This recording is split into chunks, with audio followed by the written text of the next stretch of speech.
It's so nice. It's so nice to meet everyone this evening. And let me say hi to our interpreter. Hi. Hello, President Brown. Hi, what is your first name again?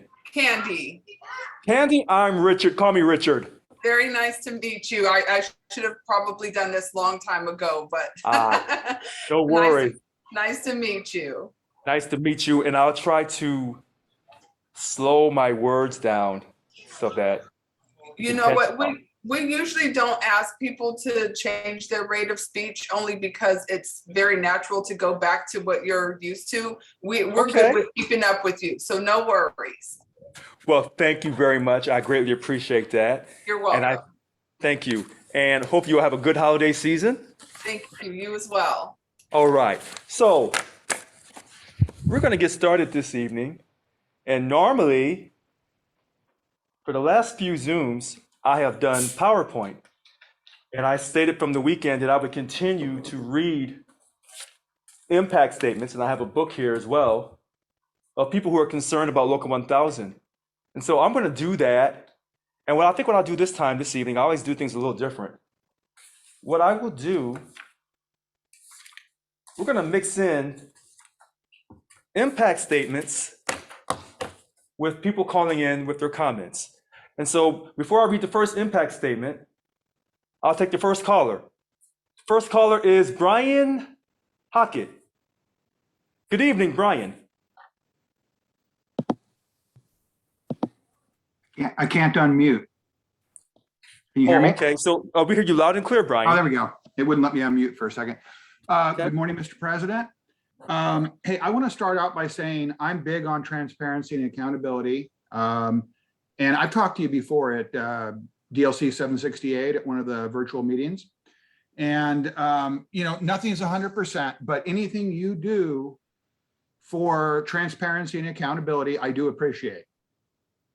So I have three, hopefully you can let me in, three real quick questions. You'll probably take them offline, but I'm going to try and get them in if that's okay. Yes.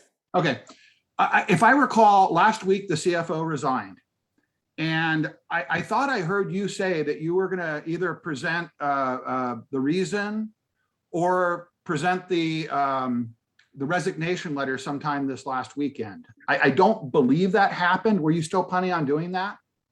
No, Brian, I never stated that. Okay, I never said that I never stated that I was going to present the letter or the reason why he resigned. Our former CFO resigned. That's a private personnel matter. Okay. All right. Told you that'd be quick.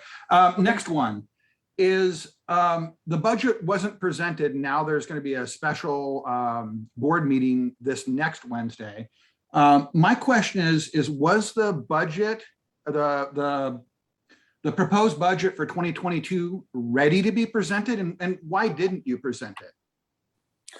Well, that's a great question. We were trying to take care of all of our business on Saturday, well, actually on Sunday, and we were hearing all the impact statements, and it became quite a day. So the budget will be presented next Wednesday evening, 6:30 to 8:30. And, we've put up all the other presentation, from what I've been led to believe today, the other presentations, PowerPoints, have been put up on our website. If it hasn't happened today, hopefully it will happen by tomorrow morning. Now, as far as the budget is concerned, we're going back through, we're reanalyzing the budget to make sure that it's correct. And what I'm hoping for is by Monday, by 5 p.m., we'll send it out to everyone to look at the budget. And I think, even though Wednesday at 6:30 to 8:30 is the time, what I would like to do is spend quite a few hours Wednesday talking about the budget. So don't be surprised if an email goes out Monday or Tuesday that I'm going to open up on Wednesday at a certain time before 6:30 to talk about the budget. What's your next question? I got a final one here, and I'll make it quick. I know you're big on transparency. Yes. And I'm in 768, and as you know, the president was, the prior president resigned, and there was a appointed president put in place in DLC 768. I would just like to know what process was used to make that appointment, because I'm not aware of what happened. So that process was a very interesting process. I don't have the exact dates. The former president, and I'm not going to say people's names, the former president did not resign. Let's be crystal clear. The former president of DLC 768 did not resign. So it was brought to our attention that some information happened, and I don't want to put people's private information out there. I want to respect her privacy along with the new president's privacy. So there was a process that we went by. So for transparency's sake, I'm an open book, but when it comes to people's private issues, I want to respect their privacy. So hopefully you can respect that. And here's the great thing about you starting our evening off with transparency. I'm so glad that you have said that word transparency and you respect my transparency.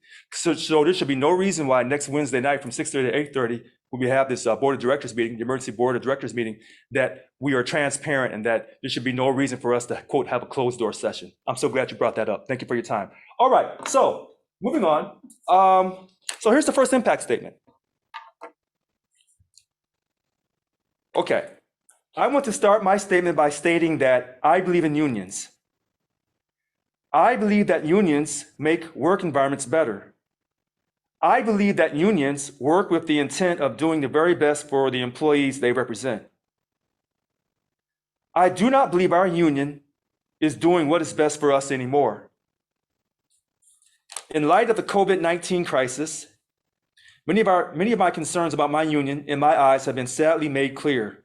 Our union is caught up more with itself and how its own business practices look in the eyes of our employer, the state of California, and its political leaders. It seems to be putting us, the workers, second.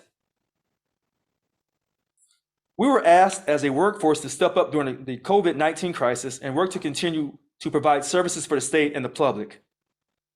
We put our families at risk because we were told we were essential workers.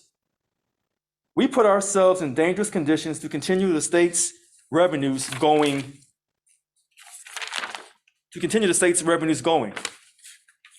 We continue to keep the money flowing, making sure to collect fees no matter what. But when the time came to pay essential workers, we were no longer essential. We instead had our salaries and hours cut and were expected to just keep going and going. We were on the front lines of it all, of all that hate and anger the public felt about its government.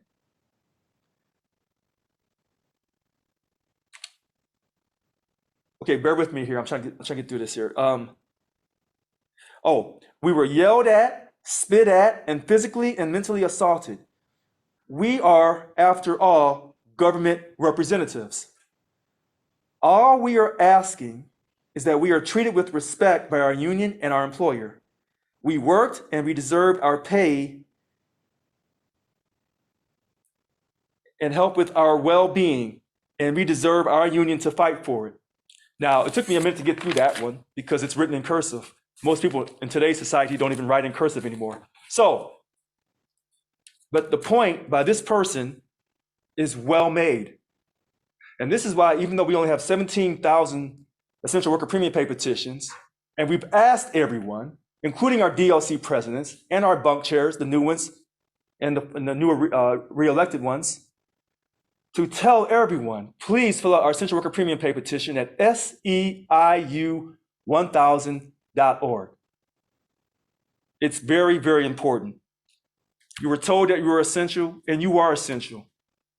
And your money, your back pay for those 2 days of pay loss for a whole fiscal period, when it was scheduled for 2 straight fiscal periods, but only lasted for 1, you should be made whole for that. And I apologize that even though the money was in the state budget from January of 2021, it was projected to be there by May, and it was, that you have not received your money or your permanent telework agreement, and we're fighting so hard to get you that telework agreement. And we're also fighting for you regarding your freedom, regarding taking a vaccine mandate. All right, so that was that. And give me one moment here.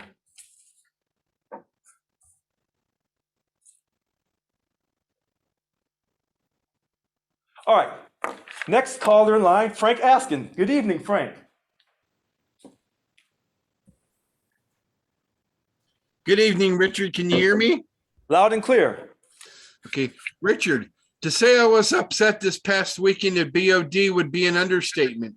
I feel it hurt our membership with the way you conducted yourself as the president of our labor union.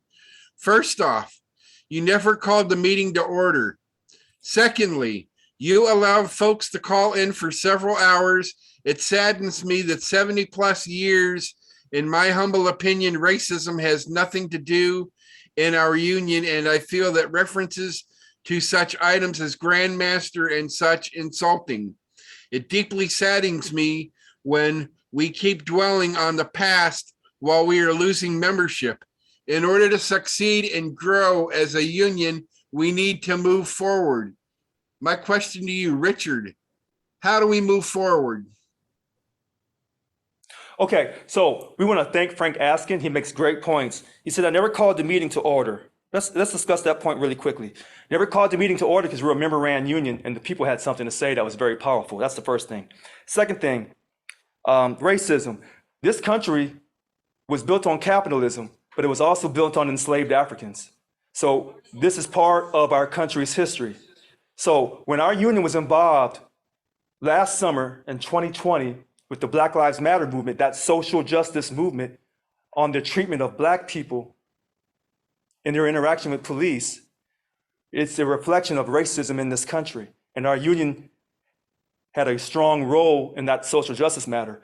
I stated at that time, we should not be involved in social justice. We should be centered on, quote, financial justice for all of us, Black, white, Latino, Asian, anyone else, Native American, anyone else I may have forgotten. But the fact that racism and prejudice and sexism has played a vital role in the foundation of this country, that's the undisputable truth. Now, you asked about dwelling in the past. I don't think dwelling in the past is when you have to address the past to figure out your present to go to the future so you don't make the same mistakes of the past. We don't tell our Jewish colleagues here in our great country to forget about the Holocaust. We don't tell our Native Americans to forget about the broken treaties. We don't tell those in the Southwest whose land was seized from them during the Mexican-American War illegally to forget about that. So I respect his viewpoint, and a lot of people feel that we have to move forward. How do we move forward? We move forward by correcting our mistakes of the past. One last thing really quickly before I read another impact statement. He's saying about racism and stuff. I'm not sure if he was at my house on May 25th at 5 o'clock in the morning, but here's the evidence of the racism recently about me that was put on Facebook by Jonah Paul. So it's funny how people walk right into things, but I always tell you that when people come talking, they walk themselves right into this. And so here it is, me with all this black, with my teeth and my eyes bulged out to show that I'm, quote, an angry Black man. That's what this is. And then this is what Jonah Paul says. This was sent to me from the dark web, not a transparent web like myself, but a dark web, a meme stash, and made me chuckle. Sometimes you just have to laugh. Hope we can turn this situation around in the new year and get to the difficult work of organizing for a good contract. Now, he's right.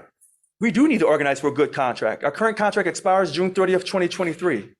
However, for him to say that this just makes him laugh, and here it is, they got Mary Kay Henry, our international president, and then they have Teresa Taylor, DLC 786 president, and here's what it says. I hate the board of directors. I hate the board of directors. And then it says, we got you surrounded. Come pass a budget for 2022. So this is what made Jonah Paul laugh. Okay. Well, I'm glad he got a good laugh over racism that's in your face. Hopefully Frank Askin and the rest of you can respect who I am as a Black man in this country in a position of power and leadership, and that you've never given me an opportunity to present myself. I've been on the attack since the time I first walked up in here. And some people say that you were already under attack, Mr. Brown, the minute you won the election. They were never going to accept you, which is very ironic because last Wednesday night I was talking about our former great president, Barack Obama. They said he was under attack before he took office as well for 8 straight years, a record number of attempts on his life.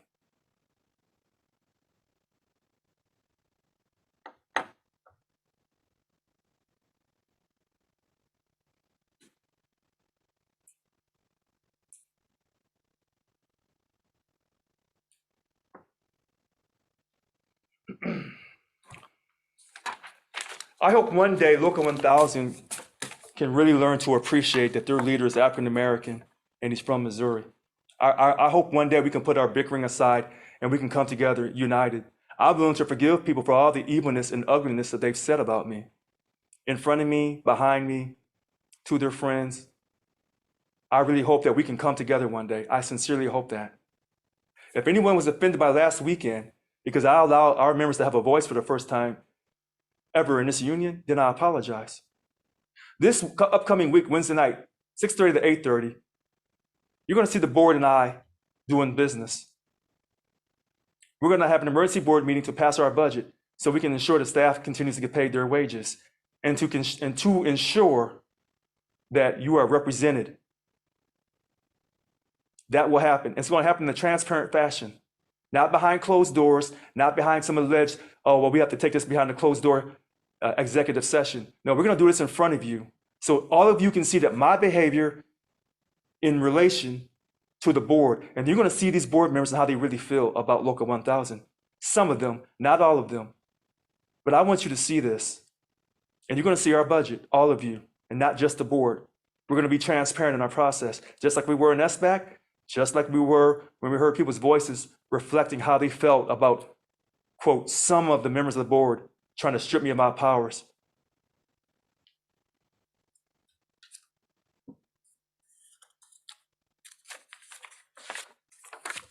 Next impact statement.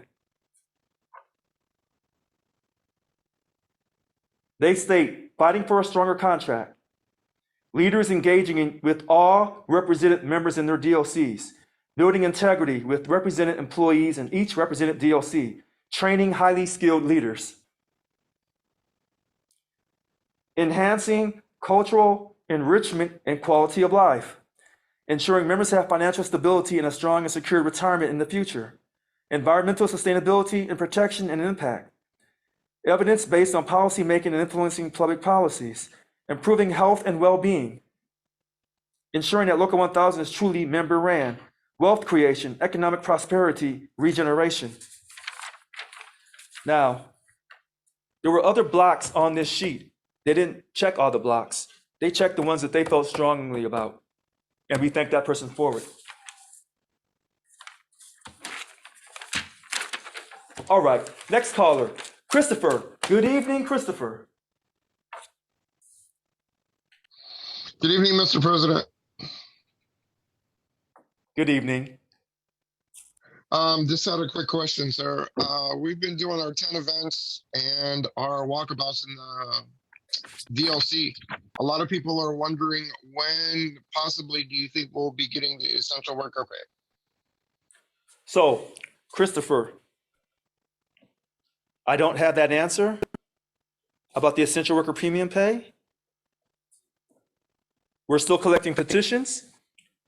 By the end of the month, we'll gather them all up. We'll take them over sometime in January to the governor's office. The governor has the absolute power to decide if he wants to pay any essential worker premium pay to any state employee. He has the absolute power. He says that he's labor friendly. He says that we're all in this together. He says that he believes in unions. He believes in working with the working families. He believes in the state of California. He wants to protect the state of California. He wants to protect our economy.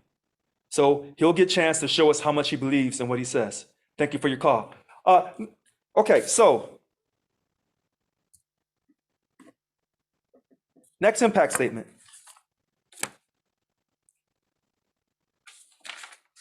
Okay, this year impacted the world and created an immense hardship for a lot of families. Having the state compensate versus for our time that we work with customers to not only bring revenue to the state, but to support our families during this pandemic only seems fair. Please support our families. This person says, fighting for a stronger contract. We will do that. Leaders engaging with all represent members in their DLCs. Creating new innovating improvements to strengthen employee-employer relationships. ensuring members have financial stability and a strong and secure retirement in the future, environmental sustainability and protection and impact, improving health and well-being, ensuring that Local 1000 is truly member-ran, wealth creation, economic prosperity, and regeneration.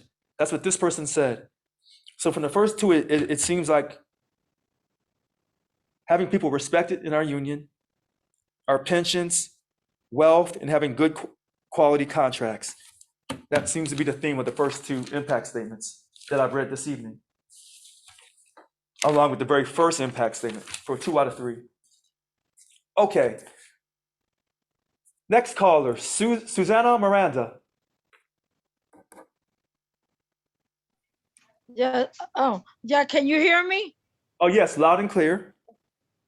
Yes.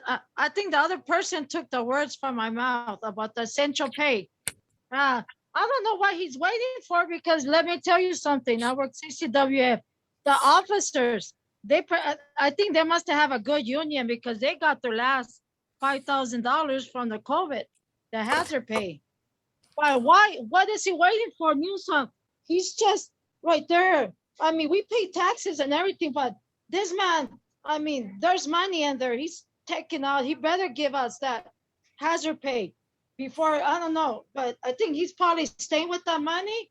Well, I don't care. I don't care. I'm not afraid of saying this. I know there's money out there, and he's just right there. What is he waiting for then? Yeah. So, I mean, not doing nothing. I mean, every time they send me petitions, repeat everything. All the petitions. So what are they going to do right there? I hope he does something, because we do deserve that hazard. We was risking our butts off, bringing it to our families. COVID. I'm gonna pretty soon. I'm gonna get into the training rep. Yes, because also there's a lot of stuff going on at CCWF. These supervisors, it's good. I mean, they still favoritism at my job. Yeah, I'm just kind of right there. I mean, it's it's not. I don't know if the union doing something or what. Yeah. So, okay, Suzanna Miranda. It's kind of pissed me off, because the COs are getting their $5,000 last ones. They already got their other half 5,000, the $5,000. So, Suzanna Miranda, you make great points. I feel your emotion. Yeah. Yes, I hope right there they better get something. Our DOC union gets, I mean, do something about it, because that's why I pay my dues, my union dues. You're absolutely right, and we're so glad that you continue to pay your union dues during these tough times. And CCPOA was doing their contract negotiations, and they got that money put in, and so they're calling it COVID pay, but it's just money they negotiated. It wasn't quote COVID or hero pay or hazard pay. But you make a great point about why hasn't Gavin Newsom paid not just Local 1000, but recompensated all the state employees who lost their money during that fiscal year 2021. So you make a great point. And I know today he was meeting and doing TV interviews, and he was announcing how to keep the state safe by taking additional emergency measures to protect Californians in light of increased infection rates. So he had time today to say, hey, basically, all healthcare workers and employees in high-risk congregate settings will be required to receive a booster by February 1st, 2022. And he had time to say that, these workers, in the meantime, will be tested twice weekly if they are not boosted. So he had time to do that today. So maybe he'll have time very soon in January to also, after we show him our work, our clearly labeled essential worker premium pay petition, that he'll have time to sit down and say, listen, we have money. They'll have the January budget, and then they'll do the revise in May. But maybe he'll say, hey, listen, we do have money set aside. And for all the work for our state employees who have put their lives at risk and their family lives at risk by continuing to come to work, and even for those who didn't come to work, for those who continued to work from home but kept the 4th largest economy on earth without losing a beat, kept it going, as that first impact statement said so well, then maybe this governor can say, listen, this is the right thing to do, and I'm not just going to give the essential worker premium pay, praise God. I'm not going to just give the essential worker premium pay to state employees and to other employees here in the state of California because it's the election year in November and I'm seeking re-election. I don't have to do it like that. I don't have to just play these political games. I don't need the union's political money to make sure that I do the right thing. I believe in, boy, whew. I believe that Gavin has it in his heart to do the right thing. You know, I'm so tempted to stop right now because something's overcoming me tonight. I don't know what it is. All right. So we'll go to the next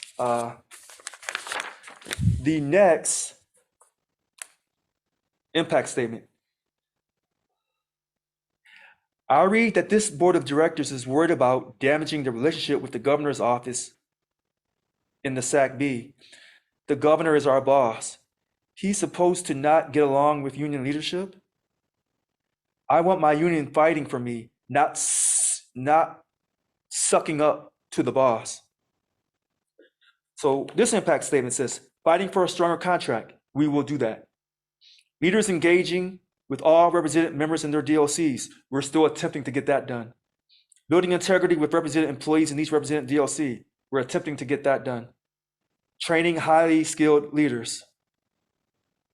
That's a work in progress. Creating organizational culture and practices. Yes. Enhancing cultural enrichment and quality of life. Yes. Ensuring members have financial stability and a strong secured retirement in the future. You got that right. Evidence-based policy making and influencing public policies.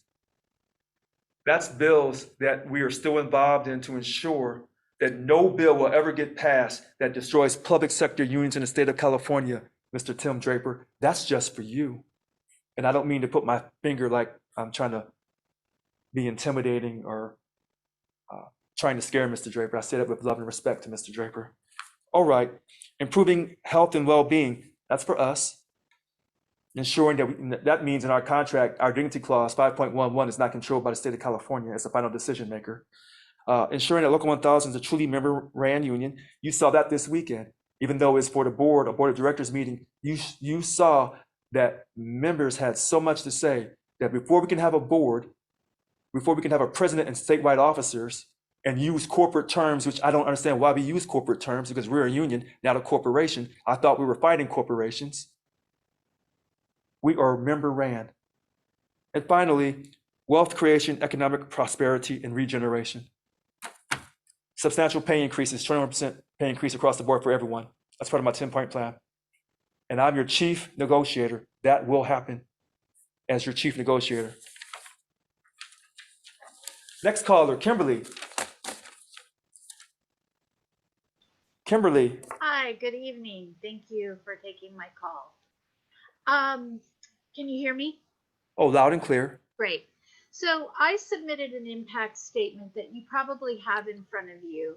But my intent was that it would be presented during the meeting on Sunday because my goal was to present something to the board of directors to consider in the event that any agenda item would be presented that might attempt to change or limit your power as president. And so my statement was very specifically focused on that.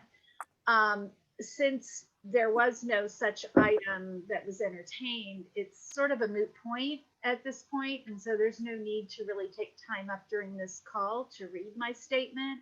It wouldn't accomplish what I had intended. I do want to just comment briefly on what I heard you say a little while ago on this call, in that you never called the meeting to order on Sunday because it's a member-led union and the people had something to say. You know, I call in most every Wednesday night to hear what the people have to say, because Wednesday night is, you know, the forum for people to sort of air their grievances and as well as, you know, bestow accolades, you know, all whatever it is they have to say. It's an open forum. But Sunday, I went into Sunday viewing it and expecting something really different. I set aside the entire day, hoping to witness the swearing in of the new bunk chairs, and also to witness firsthand how the board of directors would vote on any attempt to diminish the role of your presidency. Because my goal as a member is to hold them accountable. And even though there are many people who have things to say, there were a few people who took up most of the time, and I'm not blaming them. I'm really not blaming anybody. It's just an observation that I'm making. There were a few people who took up most of the time. And in addition, there were a few people who hijacked the chat that made it impossible to really engage in any meaningful way. It didn't feel like a very efficient or equitable use of everyone's time. Even though I want to be really clear, even though I don't support the efforts of the board of directors to strip you of your power, and I still don't, despite what happened on Sunday, I feel like my time as a member wasn't respected on Sunday. And I hope that you will just hear that with an open heart and consider it in conducting future meetings.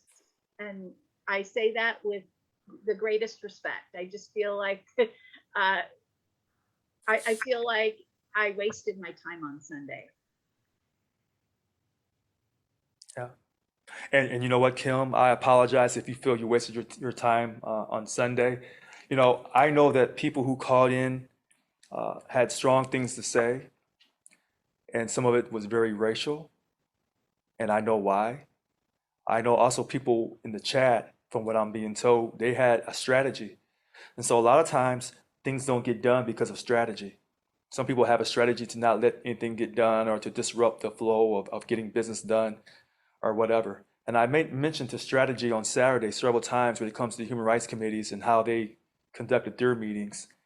And so the chairs of each one of those human rights committees, or even the chair of the budget committee, they had their strategy on what they had to get done or not get done. So, sometimes we see things and we don't quite understand, and we think that our time was being disrespected. And, everyone has a very strong opinion right now about our union. So, but going forward, I can reassure you that your time won't be disrespected like that. Keep the faith. Don't stop believing. As I always tell people, never, never stop believing. We will get things done. And you'll see Wednesday night how quickly we will start conducting business. And like I stated, there's a good chance that I'll be talking way before 6:30 so that people will have time to call in and make questions, ask questions about the budget. So next impact statement. A union is supposed to fight for the rights of its members. The members should be its priority, and members is highlighted, not just the feelings of the employers. We are justified in asking for hazard pay because, like other essential workers, we put our health and those of our family members at risk. So we continue to serve the public, fighting for a strong contract, building integrity with represented employees in each represented DLC, enhancing cultural enrichment and quality of life, creating new innovating improvements to strengthen employee-to-employer relationships, ensuring members have financial stability and a strong, secure retirement in the future, environmental sustainability and protection and impact, evidence-based policy making and influencing public policies, improving health and well-being, ensuring that Local 1000 is truly member-ran. All right, so we already spoke to Brian. So we're going to go to the next hand, SIU member support President Richard Brown. We're going to go to that raised hand. Oh, DLC 772 President Mary Dela Cruz. Good evening, Mary. Good evening. Can you hear me? Oh, loud and clear. Okay. Well, thank you for taking my call. I just want to start off by saying thank you, thank you, thank you. You are phenomenal. And I can tell you that Many members have reached out to me that viewed the Board of Directors meeting, and they felt heard for once in a long, long time. And I think I can respect, and I heard what Miss Kimberly had mentioned. And I do understand, because a lot of members had not been able to be heard for at least a decade. And their new hope with you allowing them to be part of and to see and engage in these type of meetings is a light that is shined on, and their hope is growing day by day. And I just want to let you know that they feel that you are bringing the purpose statement of SEIU to life, where it says that we are a strong member-led union. And they're so excited, and they're more and more, we're getting more people daily to be engaged, where before they said, why waste my time? Now they feel like I actually have an opportunity to be heard. And so I just want to thank you on behalf of the members. We appreciate you, we support you, and thank you for all you do. Thank you.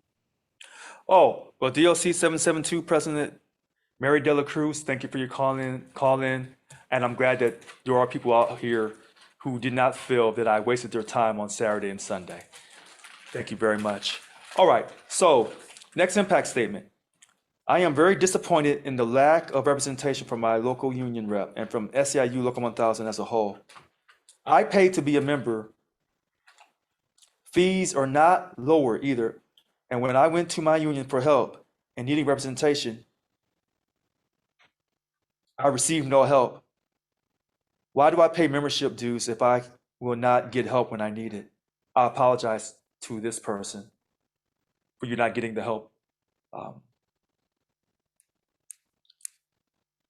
All right.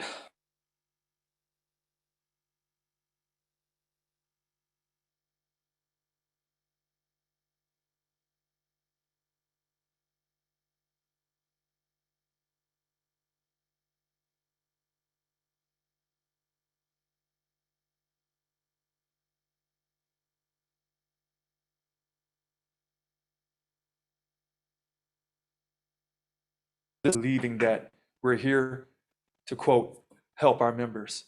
We can never, ever stop believing that. And so to this person and to anyone else who's had poor performance from our union, then I ask you to deeply, deeply reach inside your heart and forgive me. All right. So the next hand raised is our DOC 770 President, 770 President Nicole Solo. Good evening, Nicole.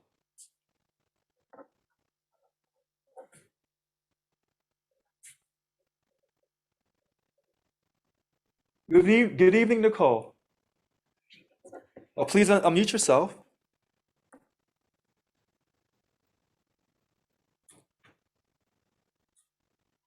Hi, you can go ahead and talk.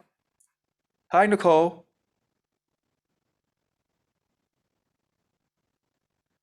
Hi, Nicole. Okay, so she's unmuted. Okay, Nicole, so we're trying to come back to you. Are you there, Nicole? Okay, so we'll try to come back to you. We'll go to the next hand raised. DLC 746, Ronald Rawson. Good evening, Ron.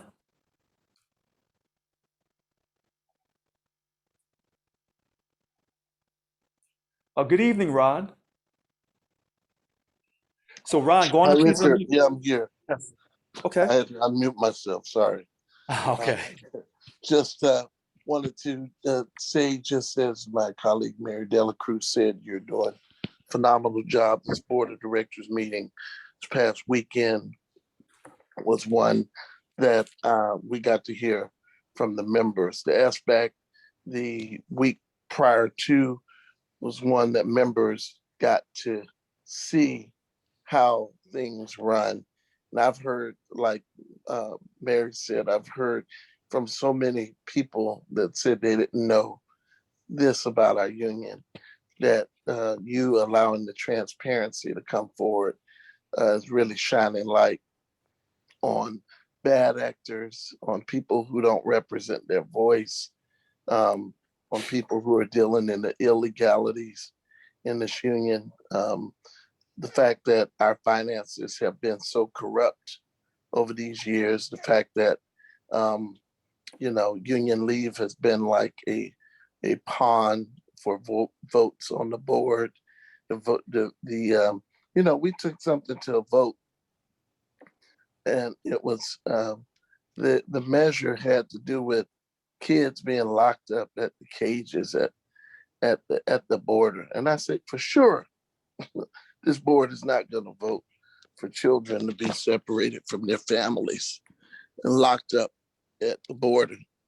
And yeah, because it was something that the leadership voted right for that measure, and other things that was just atrocious.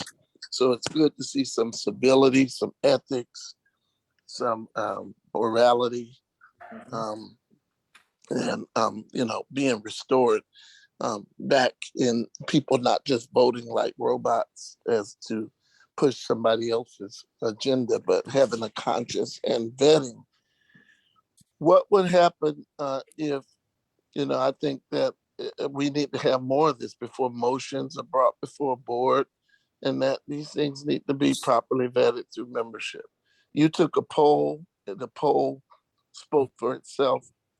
Many members have said for years, I know I've said it, the nurses, even the health facility evaluator nurses, they were in the bargaining 17 breakout, and, finally heard because of your help, Devers and stewards that would have never even got to lapse because they had redlined and blackballed and ostracized and isolated and marginalized so many people.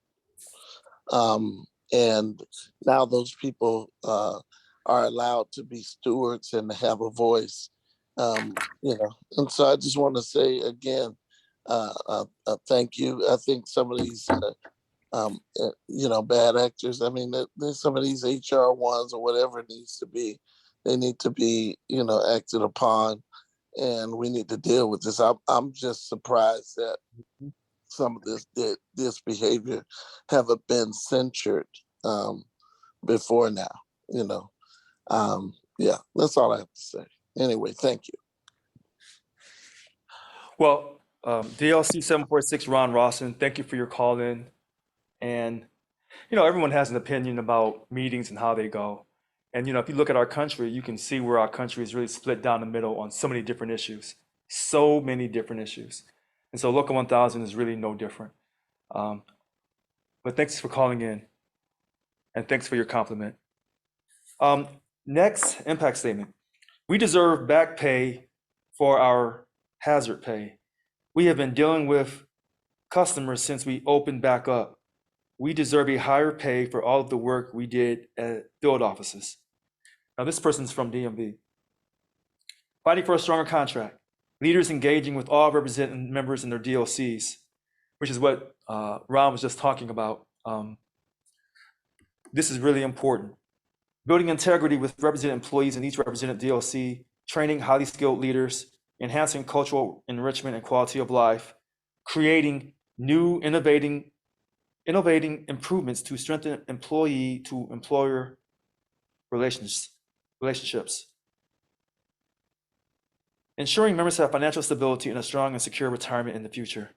Environmental sustainability and protection and impact. Evidence-based policy making and influencing public policies. Improving health and well-being. Ensuring that Local 1000 is a truly member-ran union. Wealth creation, economic prosperity, and regeneration. That's what this impact statement said. And I think what Ron was saying about when we did that survey and how overwhelmingly about 70-80% of our represented employees, including dues paying members, don't even know who their DLC president is. That's a problem. That means that there's a number of DLC presidents who are not, quote, reaching out to find out how their people feel in their areas.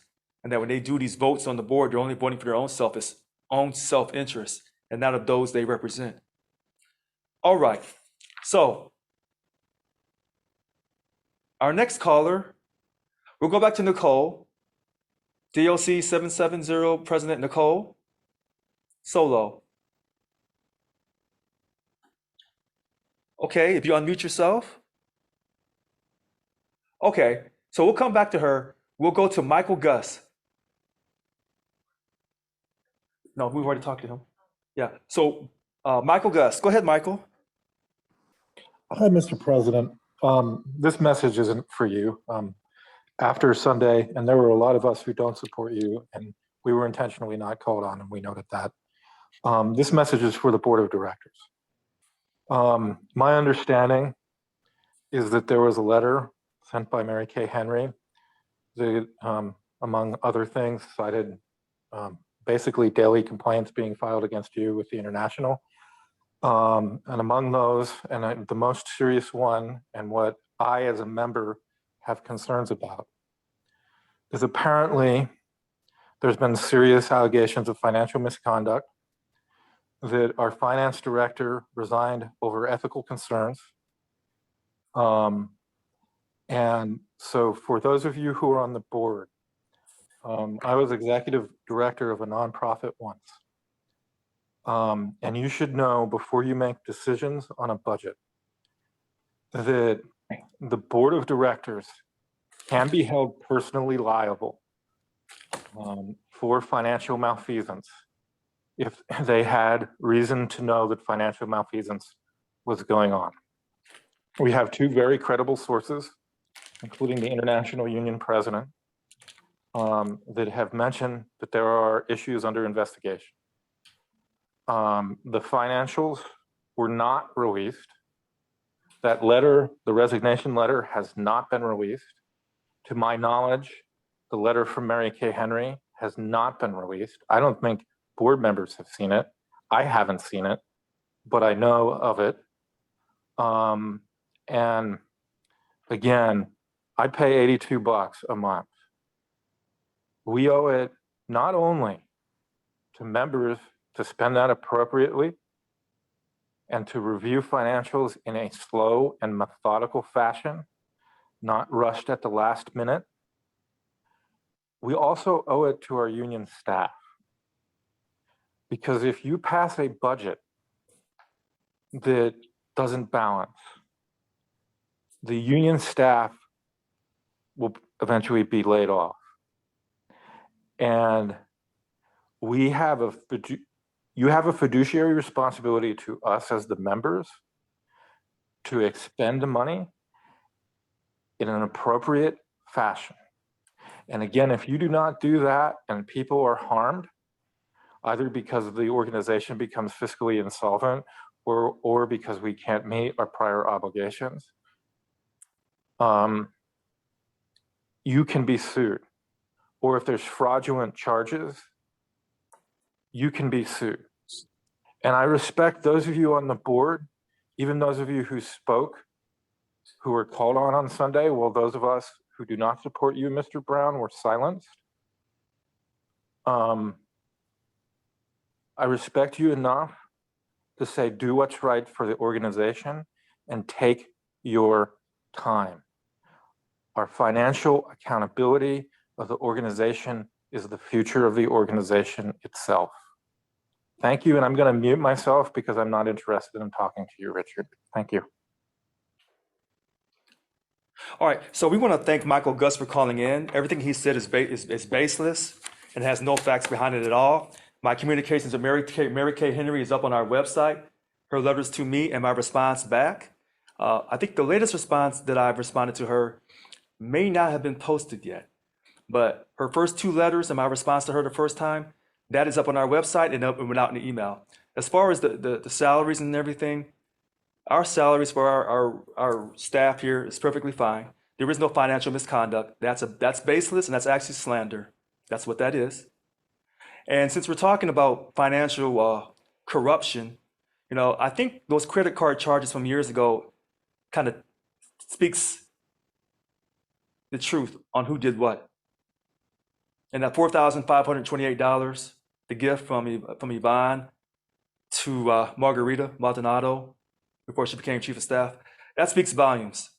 And so I would like to reach out to the board and tell them as well, I'm not rushing you. You'll get the financials, the proposed budget as soon as we review it one last time. We will go through this from 6:30 to 8:30 on next Wednesday night. And, you know, I'll probably start earlier in the day talking about these financials with all represented employees, including dues paying members. So everyone will feel like they're part of this process and not just the board, even though the board will vote on this. And we will pass this budget in a timely manner. We won't delay it. We will pass that budget. And even though I'm being told that there's going to be an alternative meeting and that I won't have a quorum, I don't believe that. There's one president of Local 1000 who calls for meetings, that conducts business. Thanks for your time, Michael Gus. Moving on. So let me read another impact statement, and then we'll get to the next caller. This person says, fighting for a stronger contract. Yes. Training highly skilled leaders. Yes. Enhancing cultural enrichment and quality of life. Yes. Ensuring members have financial stability and a strong and secure retirement in the future. Yes. Environmental sustainability and protection and impact. Yes. Improving health and well-being. Yes. Wealth creation, economic prosperity, and regeneration. Absolutely. And thank you for sending that impact statement in. This person is also at DMV. All right, let's go to our next caller, Denise Quinn Allen, DLC 724. Good evening, Denise.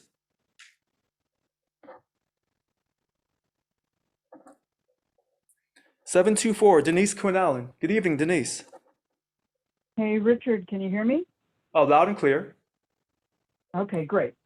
So I just wanted to kind of reiterate a little bit about what Michael Gus was stating.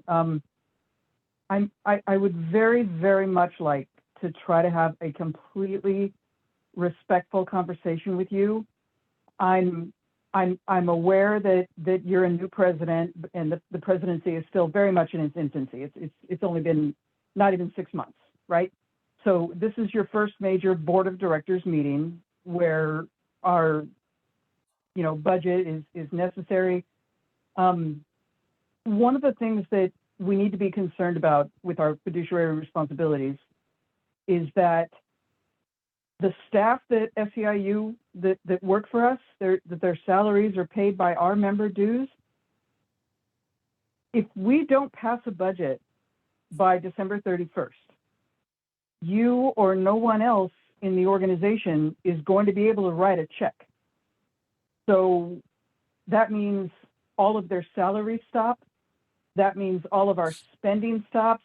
We can't pay any of the bills. I'm sure that you understand how impactful that is. All of these people that rely on their paychecks every single day, they have to be paid. And you had a very large audience all weekend. It was heavily advertised that we were going to have a board of directors meeting. It was not marketed as, Local 1000 listens to you. It was a board of directors meeting. So the entire board was present, ready to vote, ready to be active. You had staff on there. You had press on there. It was free and open to the public. Bottom line, anybody in the world could have watched this video. But the problem is you held everybody, the entire audience, hostage for 2 whole days, literally with our eyes taped open because we were all just waiting on pins and needles for you to call the meeting to order so that we could conduct the business that our union needs. And at 3 o'clock, I was on the Zoom. I listened to all the impact statements. It's great that the members were heard, but it was an inappropriate forum for you to utilize a board of directors meetings for impact statements or members. The Local 1000 listens to you call, that would be an appropriate forum. But the board of directors meeting, that was to be utilized to conduct the union business that's necessary for us to perform our fiduciary responsibilities. So you've called an additional meeting for the 29th, which you're claiming is another board of directors meeting. For the policy file, we're to have a meeting called within 30 days. That's per the policy file. An emergency board meeting may be called within 5 days, but I want to make sure that we're clear. A lack of planning on your part does not constitute an emergency on our part. So what you've done is you've made everybody for the 29th take the week of between Christmas and New Year's. Let's face it, the majority of us are going to be on vacation. I'm on vacation. Many people are traveling. You're risking not getting a quorum.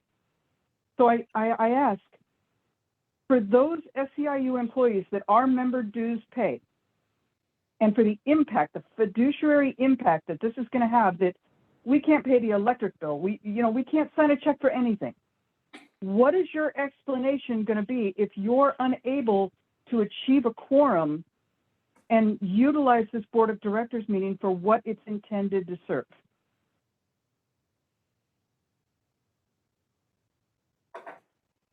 So I'm glad that you called in. Those are great comments. And so, I've already been told that there's going to be an alternative meeting, that I won't have a quorum, and that, I won't be able to conduct business. This is why I put my faith in God and Jesus Christ, Denise. Now, maybe I won't have a quorum, but that doesn't mean that Local 1000 will cease to exist. So, I believe in my heart that all 64, in addition to me, will show up, and we'll have a unanimous vote out in front of everyone, so everyone can quote, monitor my behavior, but more importantly, monitor the board's behavior, so that when I give respect to the board gives respect back to me. And that within 2 hours, we're going to pass this budget 65-0. 65-0, because like you said, the salaries of our staff who fight for us, who do the work for this organization, will continue to be paid. Now, this rumor that there's going to be an alternative board meeting and that other people from the board are going to go to this meeting, this to me will hurt our union.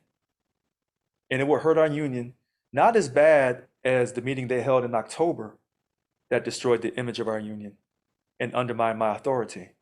It won't be that bad, but it will hurt the image of our union, but our union will go on. But thanks for your phone call. I greatly appreciate it.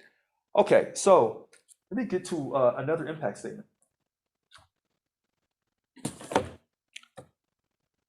To whom it may concern, I'm writing this letter in support of Richard Brown. I've been a dues-paying member of Local 1000 for 18 years, and I've never once felt acknowledged or supported by my union until Richard Brown took office as our president. I now feel like the union represents me and my interests for the first time ever. I can contact Richard at any time with my questions and concerns and always get an answer. Never before were me or my coworkers able to get responses from the union, or we were just given the runaround when we tried to ask a question. I see interest in the union rising in my work area for the first time. I support Richard's 10-point platform and look forward to seeing the goodwill he will accomplish as our president.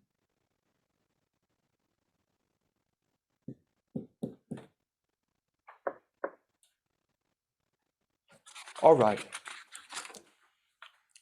Next caller, DLC 724, Betty Jackson Stewart. Good evening, Richard. Good evening, all the everyone on the call.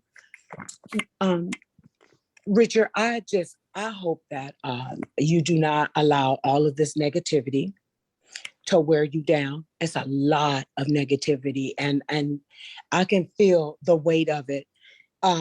Frank, you get on here, you don't want to discuss the past. You only want to discuss what's happening today. And I know why you do not want to discuss the past. You don't desire to, because you'd never stand up to Yvonne Walker and say the disrespectful, make the disrespectful comments you make to Richard. I'm not sure why you think it is okay to do so with Richard, but you never did this with Yvonne.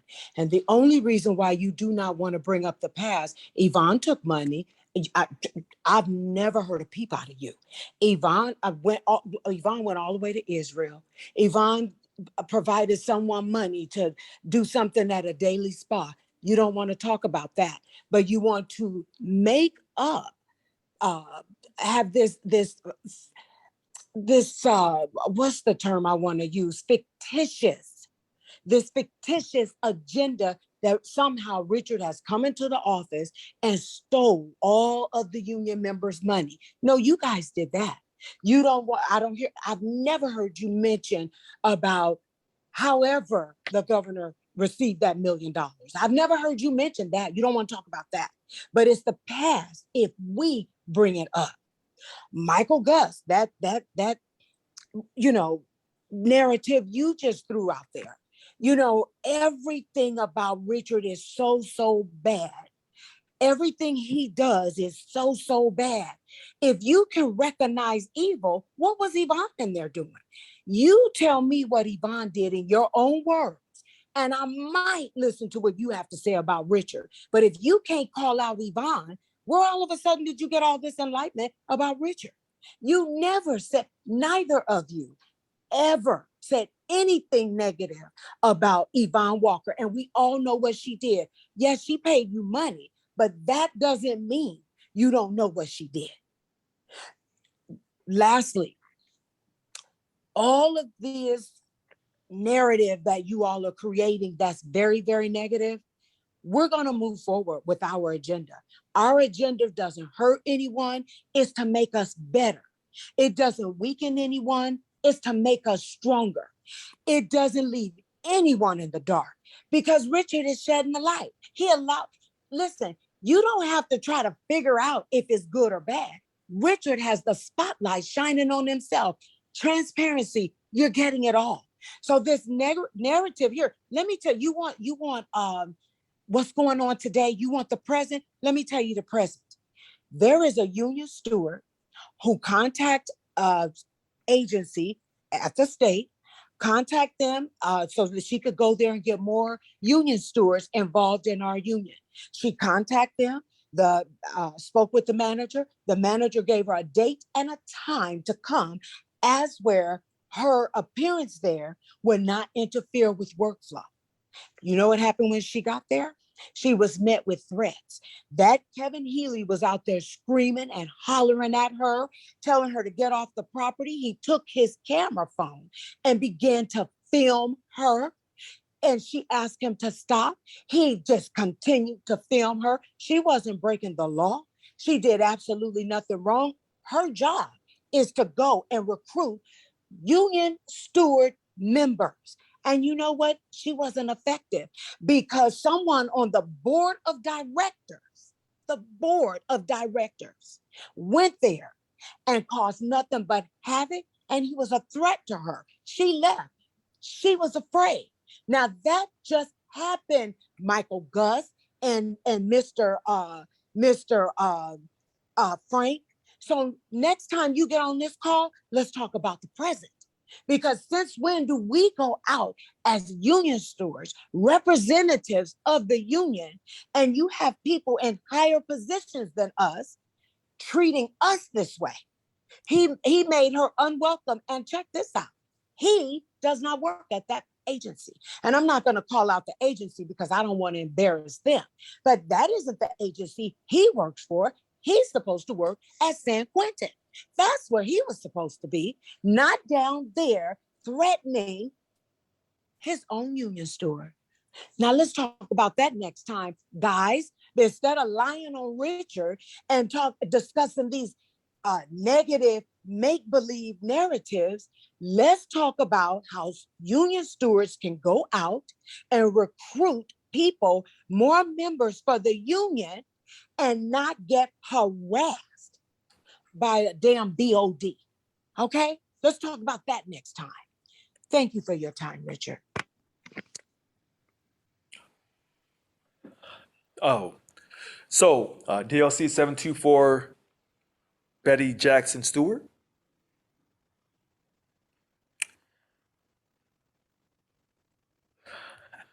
So, yes, she's right. We got to recruit new membership. I haven't taken any trips to Israel. Nothing's wrong with Israel. Maybe one day I'll be blessed to take a trip to Israel and to Rome, Italy, and to the pyramids in Africa. There's something that she said that I have to touch on. Then I'll read another impact statement, then I'll go to the next caller. She said this word, fictitious agenda. I'm kind of jealous because she used a really incredible word, fictitious. And since I've arrived on the scene, it appears that there's been this fictitious agenda and this fictitious false and fake narrative about my leadership. I've been asked to, be real professional, be real calm, and I've told people during my whole campaign, I said, I'm not from Europe. I'm going to say it again. I've been asked to conduct myself in such a fashion that makes people feel comfortable and at ease. Again, I'm not from Europe. My family's from Africa. So since my family's from Africa, it's a different yardstick you have to measure me by. My voice goes up, it goes down. I have different types of emotions, but those emotions are passionate and not angry. And so this fictitious false narrative that's been placed on me has not been placed on me for the first time. Many people who look like me have had this placed on them, and they've buckled to the negativity, and they've let that wear them down, and they relied on drugs and alcohol and depression to destroy who they were. I'm not going to let that happen. I'm going to keep fighting for everyone equally for Local 1000. You cannot prepare for your present and go to your future unless you address, and I mean you must address and clean up your past. This is one of the problems of our great country that we reside in. We want to always talk about right now and go into the future, but we don't want to reflect on the past and learn from our mistakes of the past, but yet we continue to make the same mistakes in the future. One quick example, the 2010 PLP. We did one day, gave it up under a signed contract to get that contract signed. And then while under that signed contract, we gave up again in 2012. For what reason? We didn't learn from the first time. And then we did it again recently because we didn't learn from our past. This is why I'm here as the Local 1000 president. And my whole 10-point platform is a reflection of the past to prepare us for the present to create this marvelous future, which is why I say don't stop believing, the wheel in the sky keeps turning. And you get turned off when I say that. And I say this is an amazing journey that faithfully we are on, and you don't like that. And then sometimes I get offended when you say that because you know that that amazing Hall of Fame rock group journey that you want to say they're not Hall of Fame. And then I get an attitude because they are Hall of Famers. When you make me say your words, don't stop believing, you're in a league of your own. Because I create my own words. I don't copy no one. People copy me. However, this rock group called Journey, they keep my head to the sky. For the clouds will surely tell me why, and I'll find peace in every perfect way. We're going to stay positive. This new year is coming up on us. We're going to turn a page. You know and I know that certain things have to happen for us to go forward. We can smile and laugh and grin in each other's faces, but we know what time it is. I told you last weekend people had a strategy for their human rights committees. We all have strategies in our life. And sometimes the optics of our strategies do not appeal to others. We have a strategy and we talk to our mom and dad when we need money. Just being honest. We have a strategy and we talk to our favorite brother or sister because we know they got money. Just getting it out of them is going to be a situation. We all have strategies. It's funny because when I say that we shouldn't be involved in politics, you say, how can we not be involved in politics? And now that I think about it, through the grace of God, through Jesus Christ, maybe when I'm saying politics, I'm saying strategies. And even when they try to throw me off and we go out and laugh and have fun, and I have to still do videos, I still tell people I can stay focused. and stay very calm and cool and still keep you entertained. And I don't have to yell and scream. I can look right at you. And when you come at me, I'm always prepared for you. If you ever notice, when people come on these videos and say things to me, I always have the information right in front of me, except for the toll bridge operators. That I didn't have in front of me. But I did later on down the road. But they always come and they say these things, but I'm always ready for them because they're spreading these lies and this hatred because they cannot accept the fact that I won this election. See all this? This thick book? You see all this? That's people believing in what I'm fighting for. I'll read you one. I voted for Richard Louis Brown to run this SAIU 1000. This is a joke that the board is whining yet stayed quiet for years on the incompetence of the last president. Let the man do his job, and you have a chance to vote him out in the next election. Transparency is the first step to building trust again with the members.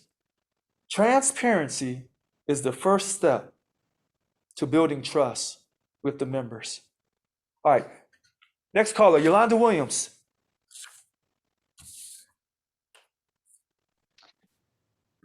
Hi, Richard and members.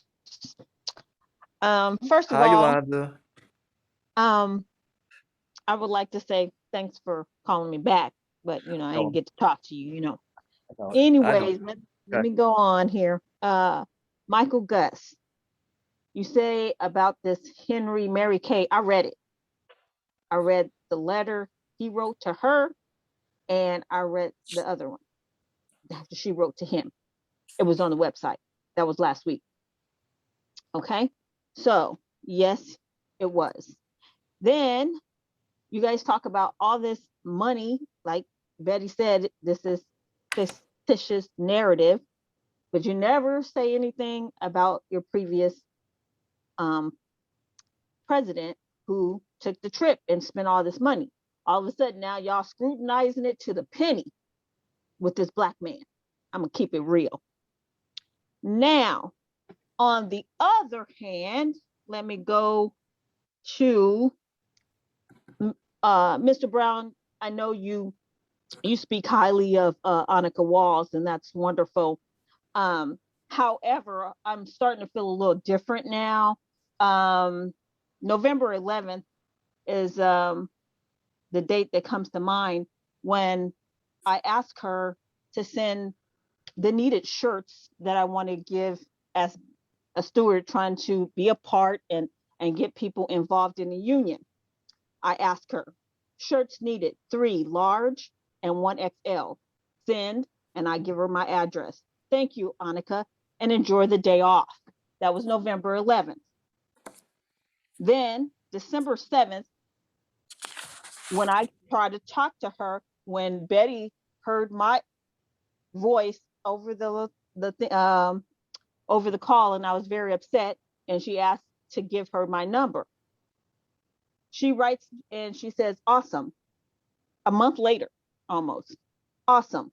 I also get those shirts in the mail tomorrow. That was December 7th. Today is December 22nd. Now you say that she's on the ball, and she may have a lot to do. But as I've always said, and I'm going to be consistent with mine, accountability is everything. Your word is your bond, period, point blank. And to me, at this point in time, that's not happening with your vice president of representation, which obviously representation is a big deal with members, because as your impact statement, some of them have already stated they haven't been represented well. That's a big thing. Yes, our contract is important and our benefits and stuff like that. But one of the main things, Mr. Brown, is when we go to work every day and have to deal with quote unquote bad bosses. You understand what I'm saying?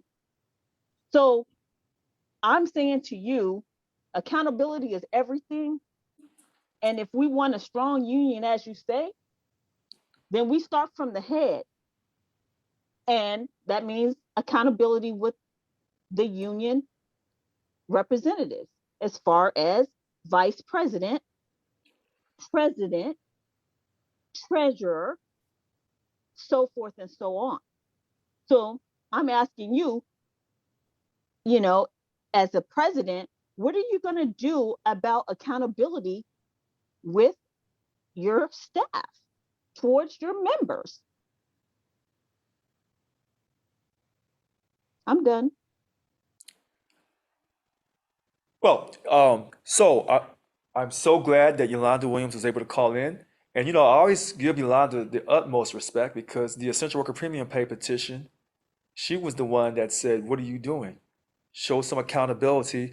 That people put their lives on the line. Why are you not getting that essential worker premium pay for everyone represented by Local 1000? She told me that in August. She had to tell me again November. And so we got on it. And so I apologize to her for not getting that done much sooner. So she's asking about accountability with the VPs. So here's what I would say. Accountability starts with me. These shirts that she has not received, them shirts are going out on Monday. And hopefully we can send her the kind that she likes and the sizes.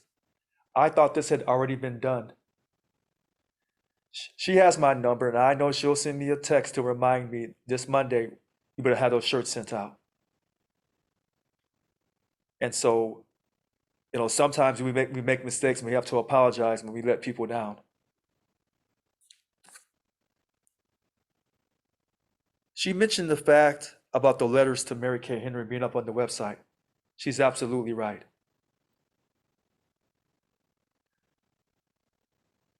Some people, when they call in, they don't pull punches. Yolanda Williams does not pull her punches. She gives it to you straight.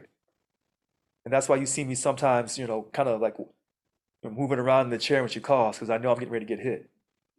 So, but hey, you know what? If you can hit me and hit me right, I'll take it. Because she's telling the truth.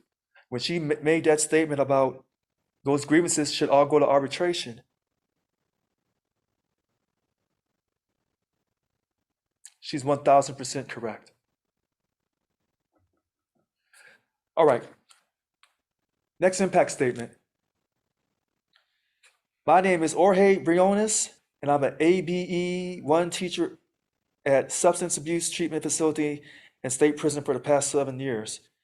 Most importantly, I am concerned with the SIU Board of Directors is going to take over our union and take away our right to choose a union president that can actually lead our union rather than just be a powerless figurehead. Some years ago, another union tried to take over our membership. If the board strips President Brown's powers to lead, then I will become one of the biggest advocates to change to another union.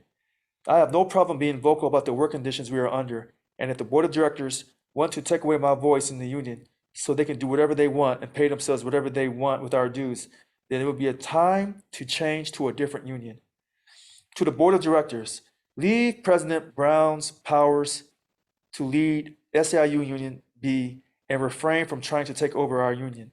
Please join me in voicing your concerns in the following link, BOD agenda at SEIU1000.org, and show your comments, show your commitment to have a responsive union rather than a union that is run by self-interested individuals. Jorge Briones, Briones, if I'm saying your last name correctly. Thank you. Thank you, thank you, thank you. People's voices do matter when they vote in this great country and in our union. And for some people to try to take away their voice, because let's be honest, people in this union say that the president should run the union with the support of the board. That's how people in this union feel. That's the truth. And they don't understand why some of the board is trying to derail that and strip the president of his powers so he's a nobody. They don't understand it.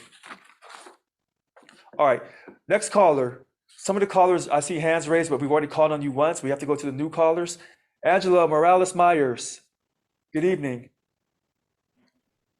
Good evening, President Brown. How are you today? I'm doing just great. How are you? I'm good. I'm just going to make some comments and then I'm going to ask you a question at the end. Okay. On the board of directors meeting that we had, I actually got to get on there and kind of listened. What was disappointing to me, and it shows me some of the individuals in the chat were very rude and disrespectful, talking about people. And I thought to myself, I took down their names, looked them up, and guess what? Same people that are trying to remove your powers. And I thought to myself, instead of engaging and actually try to work together, they're splitting this union apart, which leads me to the next thing. If I was the governor, I wouldn't touch us either. Why am I going to actually try to negotiate with you when you can't even get your crap together? Excuse my French. It's embarrassing. I'm embarrassed, to say the least. No one wants to do anything with us because of what's going on. Rather than, and I venture to say that these individuals that are continuing to derail our union are in the same boat as the governor trying to bankrupt our California. I just don't understand. Well, I do understand. I shouldn't say that. I do understand. You know, when money's at the forefront of what you lose, that you've been getting for I don't know how long from Yvonne Walker, yeah, it's going to put a little tiff in your walk. I get it. I understand it. I probably would be upset if somebody took something away from me. But in this union, I thought you had to earn it. Those people that are doing this ran unopposed. They didn't earn their seats. They ran unopposed. So that makes me think to myself, of course they're not gonna, you know, of course they're gonna act the way they act. But the other thing that you know, Gus had mentioned that you're under investigation for, you know, taking money. Who put Yvonne Walker under investigation? Who went after her for all the money that she took? And legally, can we still go after her for all the money she took? Because if we can, trust me, I'll be the biggest voice to say we need to get our money back that she took, and make an example of what happens to those that steal from our union. You know, because it's blatantly out there. You put the financials out there. You put everything out there so we could finally see what was going on. And much to everyone's non-surprise, we knew what was happening. So thank you for that. The next thing is, I would say is, why all of a sudden is Miss Henry interested in what's going on in our union? Was she also getting a kickback from Yvonne Walker? And if she's on this call and she's offended, she should be, because she has no business coming in to our union when she should have done it when Yvonne Walker was president. So I'm kind of like a little disappointed and with her as a leader. I get that, you know, some of the board of directors reached out to her. They didn't have the right to do that, and they thought that they did. Well, they didn't. The next thing is the special meeting that you're calling for December 29th to approve the budget. My issue that I have with that is that if these people do not, you're the president, so you can call a special meeting. And I don't remember who the lady was that said, you know, we're going to be on vacation. You're right, you are. But also you have, and I'm going to use what Gus says, a fiduciary responsibility to vote on that budget. And if you decide that you don't want to have quorum to do that, I would say to the staff, if they're listening, that you should be disappointed with those individuals. And that's, am I still here? Oh, yes, I'm listening to you. I haven't interrupted you. I know, it's surprising. Go ahead. No, but so that's what I would be saying to that. So if you don't show up, Mr. and Mrs. Board of Director, that represents a DLC, because you're going to make sure that quorum is not reached, shame on you. because then it's not you, President Brown, that's stealing from those individuals. And that's what I call it, because they're going to lose something, the staff. It's those individuals that make that decision not to show up and make quorum to pass that budget. So, you know, when they sit there and say fiduciary this, fiduciary that, you know what? They also have a responsibility. They were able to see what it was. They know what the budget entails. They've been board of directors for so long. What's different? Oh, I'm sorry, Yvonne Walker's not running the show. I'm sorry, I'm being a little bit. Okay, so then my last thing, here we go. So my last question actually would be this, is I know that we pay, I don't know. I'm not gonna go and say I know this and that, because I don't know anything. I've been learning since you've been providing those things on the internet for us. Thank you, because I'm Local 1000. I get that the board of directors were upset because they wanted to take over the meeting, and that's what I'm thinking that happened.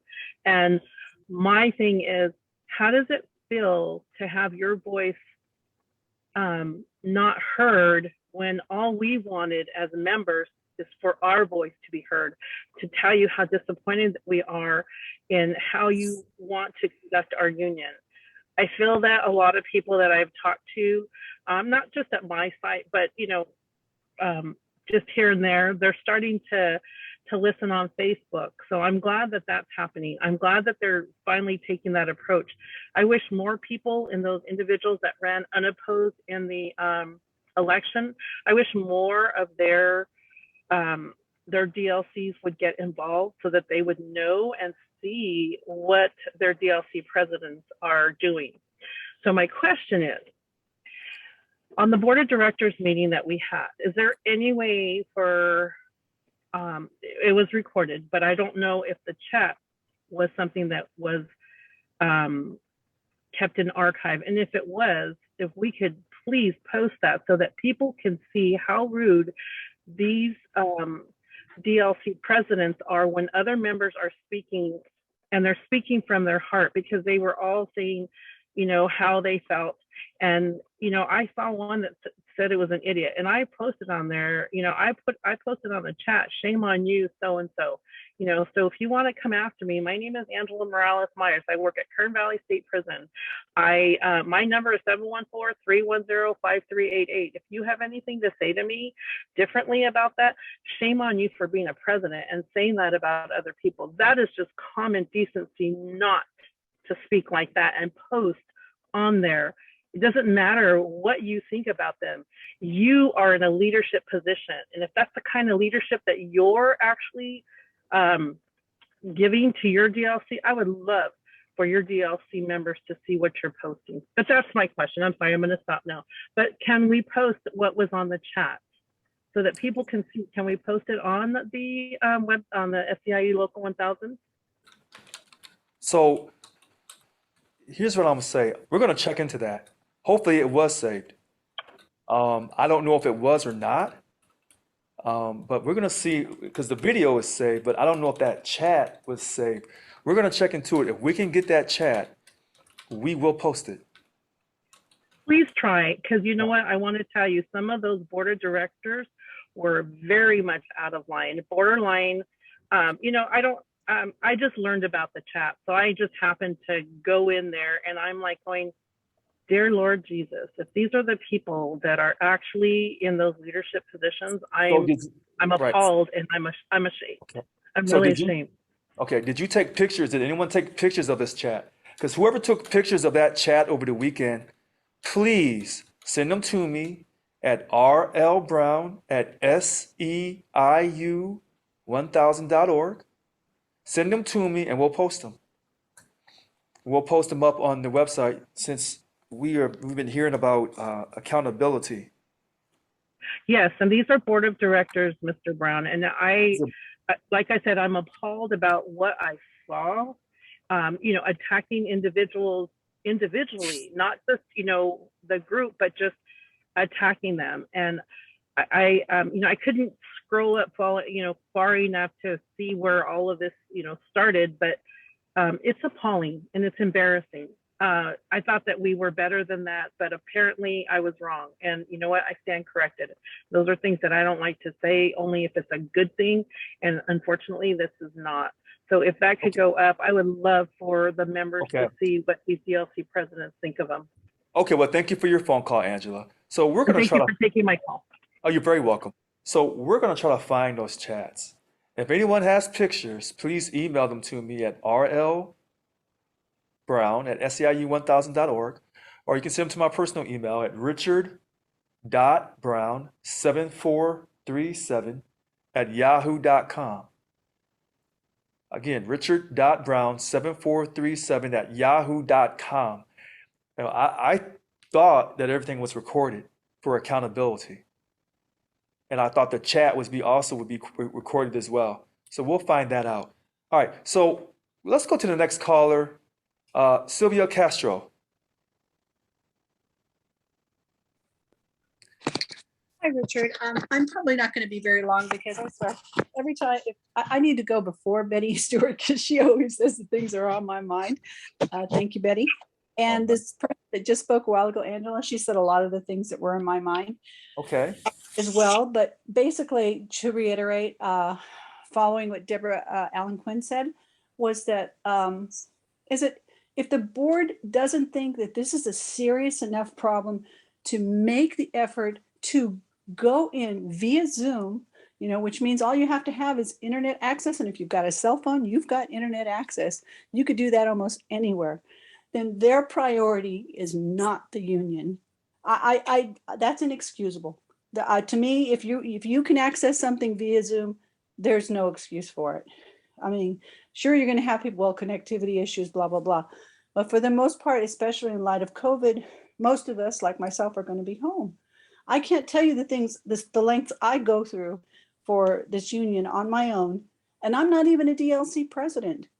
So, I mean, if that's what I do, and I'm not a DLC president, imagine what I expect of a DLC president. So I don't know where. I'm not going to accept that excuse from any of them that, well, I was on vacation. Everybody is on vacation, but there are people's lives who are at stake here. That the SEIU staff who are going to need their wages, and if that isn't enough to stop what you're doing, log in to make that vote, then I don't know why you're even on the board. And I don't mean, when I'm saying that, I'm not talking to you, Richard. I mean, I'm talking to the board of directors who are going to make some excuse for not showing up. But, And I would add to that, Sylvia, the budget every year in its original format has always been passed. The budget every year for this union in its original format has always been passed. So that's why I feel totally confident that everyone will come to the meeting and that's going to pass on its first vote in its original format, 65-0. Let's hope. Yeah. Well, good. I hope that happens. I'm going to send all of you, including the board, the positive vibes that they show up, pass it, and hopefully, the Christmas spirit will linger on within them so that when 2022 comes back, we're all going to start to work together. That's my hope for the new year. You have a great evening. Merry Christmas. Thank you. Enjoy yourself. I don't want to take anybody's time. Okay, you as well. So I see some hands raised, and we want to thank Sylvia Castro for calling in with her great comments. I want to bring in two people at the same time, and maybe a couple more. I see Linda Martin and Cheryl Allen. Let's bring them in at the same time.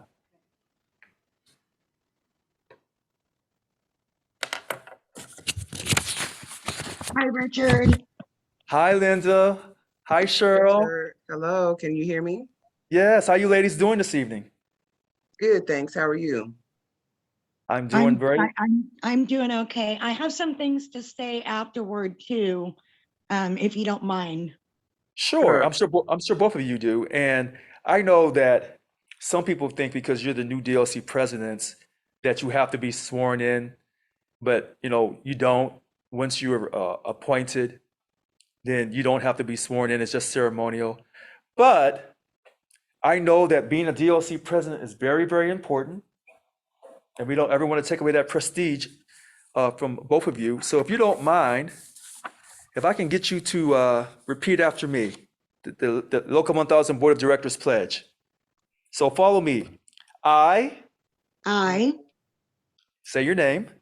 Cheryl Linda Allen, Martin, Okay. Pledge my word and honor pledge my word and honor honor that I will faithfully discharge that I will that I will faithfully discharge faithfully discharge the duties of the office the duties of the office to which I have been elected to which to I have which been I elected have been elected in accordance with the rules in in accordance with accordance the with the rules rules of Local 1000 of of local Local 1000 and to the best of my ability, and to the and best to of my the best ability, of my ability.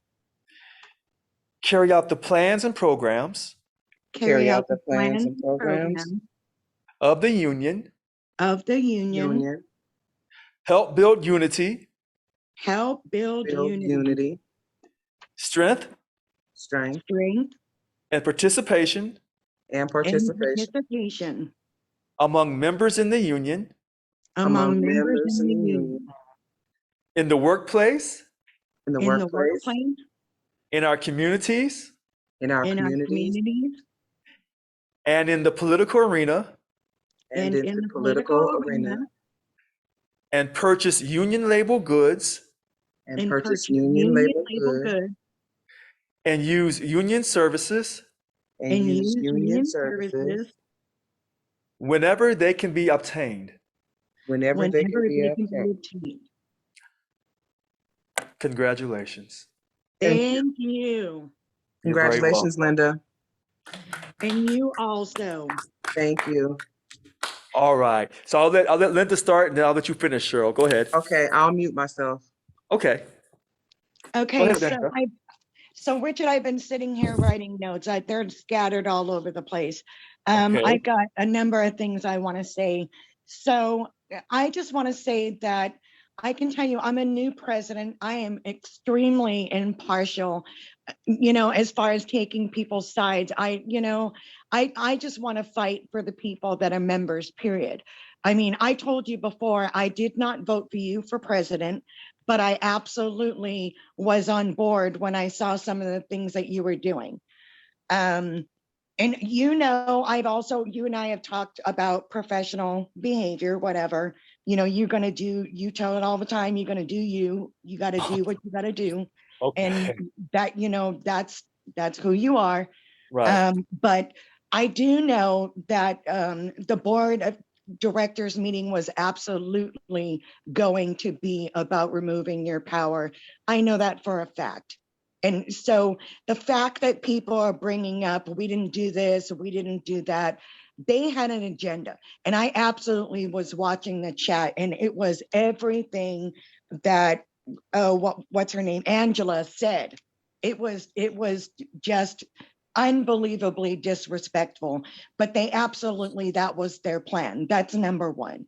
Number two, the October meeting that they said was their legal meeting, their legal board meeting.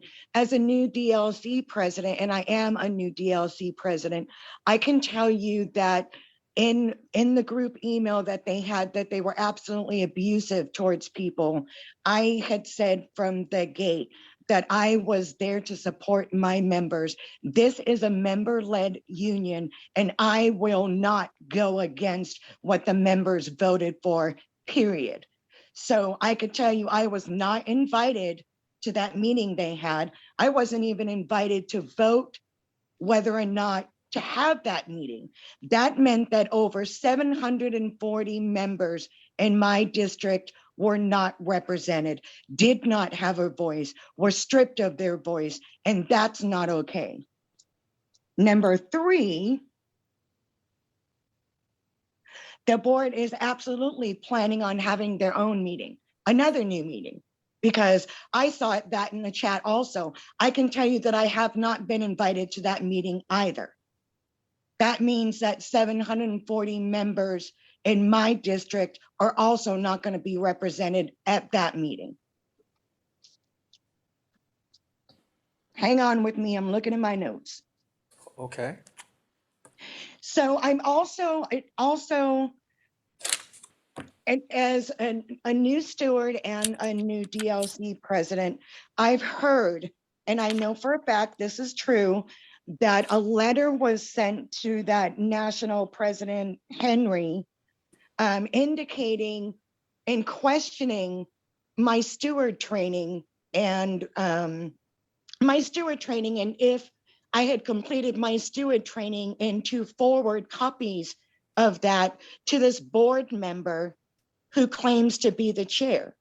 Well, I can tell you that I absolutely did all my steward training, and most of it on my own time after my full-time job. So I find that absolutely disrespectful. And especially because this person wasn't even respectful enough to include me in that correspondence.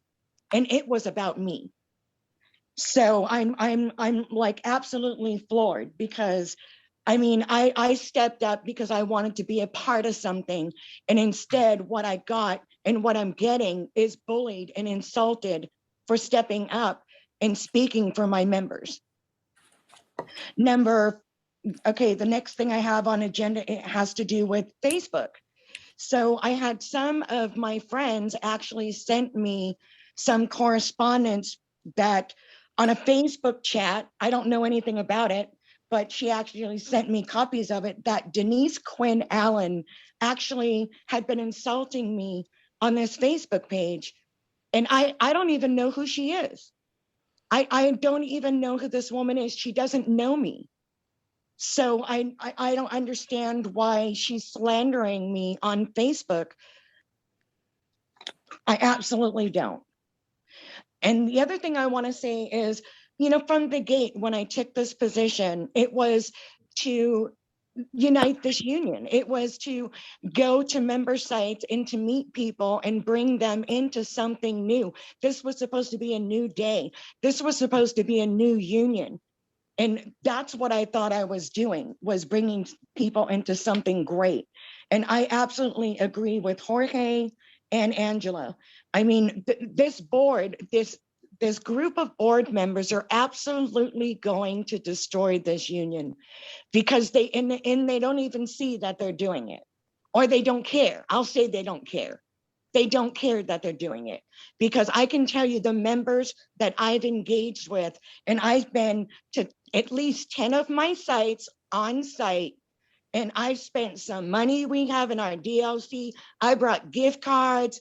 I brought sack lunches, individual sack lunches, and I've been spending this money meeting people, introducing myself, and you know, these other things that are going on are absolutely just making me sick. It's just too much.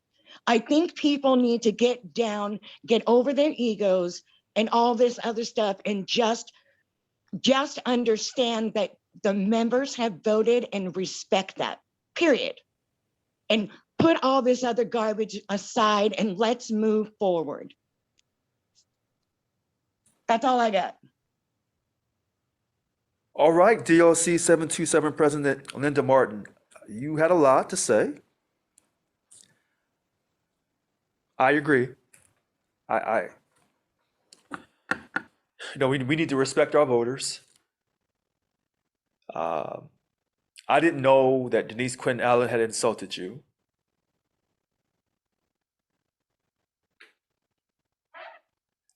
I've heard the rumors that there are some people on the board who are having their own meeting at the same time. I'm having the board of directors meeting next Wednesday night from 6:30 to 8:30. They're going to have their own meeting, so there's a possibility I won't have a quorum. But you know, I'm not going to let negativity destroy us. And even though we learn from our past to prepare for the present, to get ready for the future, and so we look back in the past in October to see what they did in October, we will still keep hope alive. And even though they've reached out to our international president, Mary Kay Henry,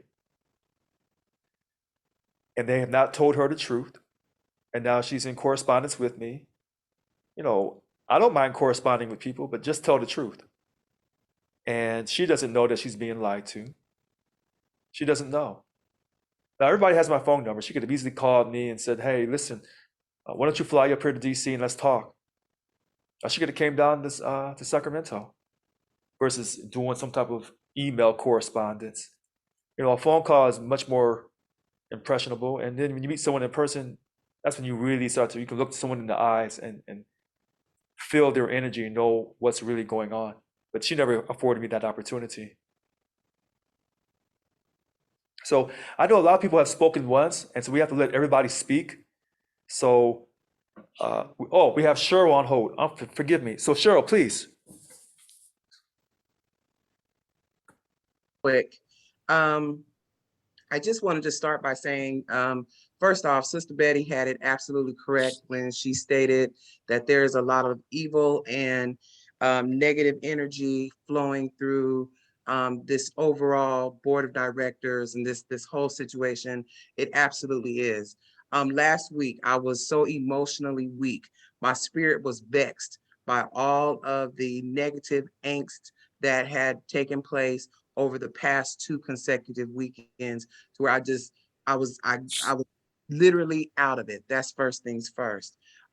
Secondly, what I finally had to come to the realization is that my weakness was mostly related to, I met a lot of people that I thought were, if nothing else, my allies for the past 6 years.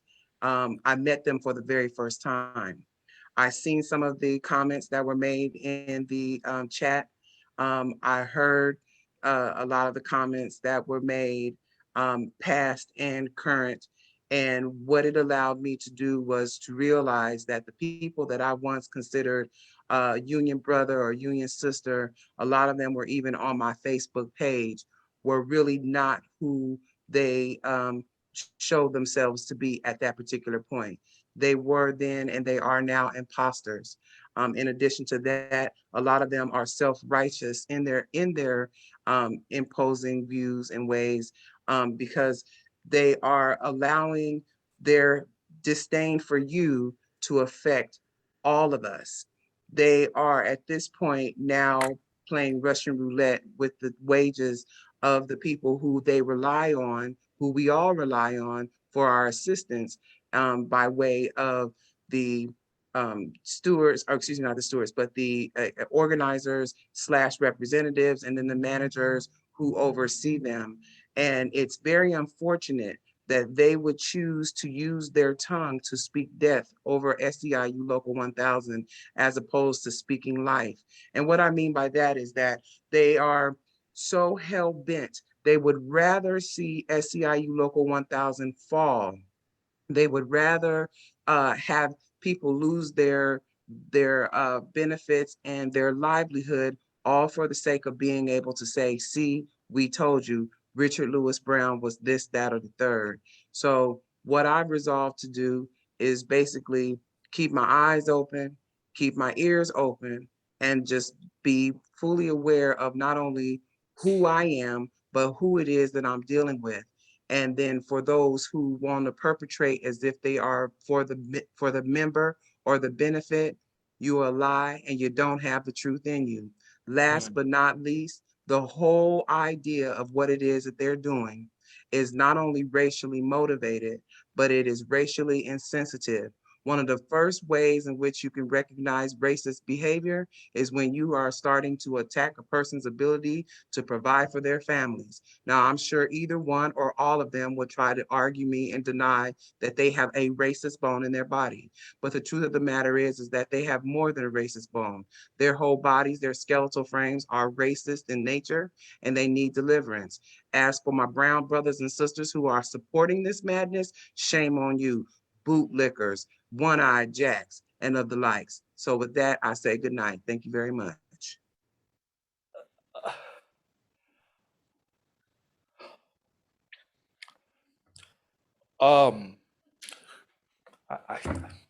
Yes, so we'll move to the next caller. I can't come behind that. So we'll go to the next caller, Evelyn B. Brown, and then we'll come back and try to address what Cheryl and what Linda has said originally. So yes, Evelyn B. Brown, please go ahead. Hello, Mr. Richard. How are you? Oh, I'm doing good. How are you? Good. I just wanted to come on and let everybody know what a great job our union is doing. Hold on 1 second. Hey, be quiet. I'm talking. Okay, sorry about that. Sometimes guys get carried away, right, Richard? That's right. That's right. Anyway, I wanted to come on and tell you what a great job, and I am so excited to be a part of this union right now. I requested some assistance at my agency with their vaccine mandates and whatnot, and I received great service from our union, from our President Brown. And I really appreciate that. I had to wait a minute, but he got it done. I'm gonna tell you guys something right now. I've been in the union since I started with the state, and they ignored everyone in my building basically. And I never would get out because I knew I would need them one day, even though a lot of people gave their money, got their money back and got out because I knew I would need them one day, because there are bad bosses out there. Yes. And that was my bluff. I'm in the union, leave me alone. But I knew I probably wouldn't get any service, but now I have service. This is my, I'm going to tell everyone about, about this union and how they should sign back up. Yes. Because we're doing things, we're working, and we have leaders now that will get something done. I'm not just saying that. I do believe that we can see some change happening at the Department of Rehabilitation. And some people might think it happened, oh, it just happened. No. And I'm gonna tell them, no way, it didn't, because we've been talking to our union representative. We've been talking to our president, and things are happening. And I don't care, what color you are or whatever. It's, this is the way it is supposed to be. I pay my money, my union dues, and I will, no matter what. I never got out, and I won't. But you can't tell me that this union is not working. You cannot tell me that. You can believe whatever you want to believe. That's fine. Right. But it seems like the impossible has happened at our agency. Thank you very much, Mr. Richard Louis Brown. Well, Evelyn, listen, thank you very much. And I know that I haven't been able to, quote, the union has not been able to deliver 100% maximum relief regarding the COVID vaccination or the COVID testing. I know we have a long ways to go. I know the governor just came down today asking people to get the booster. And we've already filed a cease and desist yesterday, because we heard about this yesterday. And she's referring to DOR. They were told they had to be vaccinated if anyone who works for DOR. Now that's been put aside for a period of time. We are fighting for our people in our union. And I know some people don't like that. Everyone has strong opinions about the vaccination and the COVID test and the religious exemption and the medical accommodation. I can't win on that. All right. Next caller, Florence Stinger.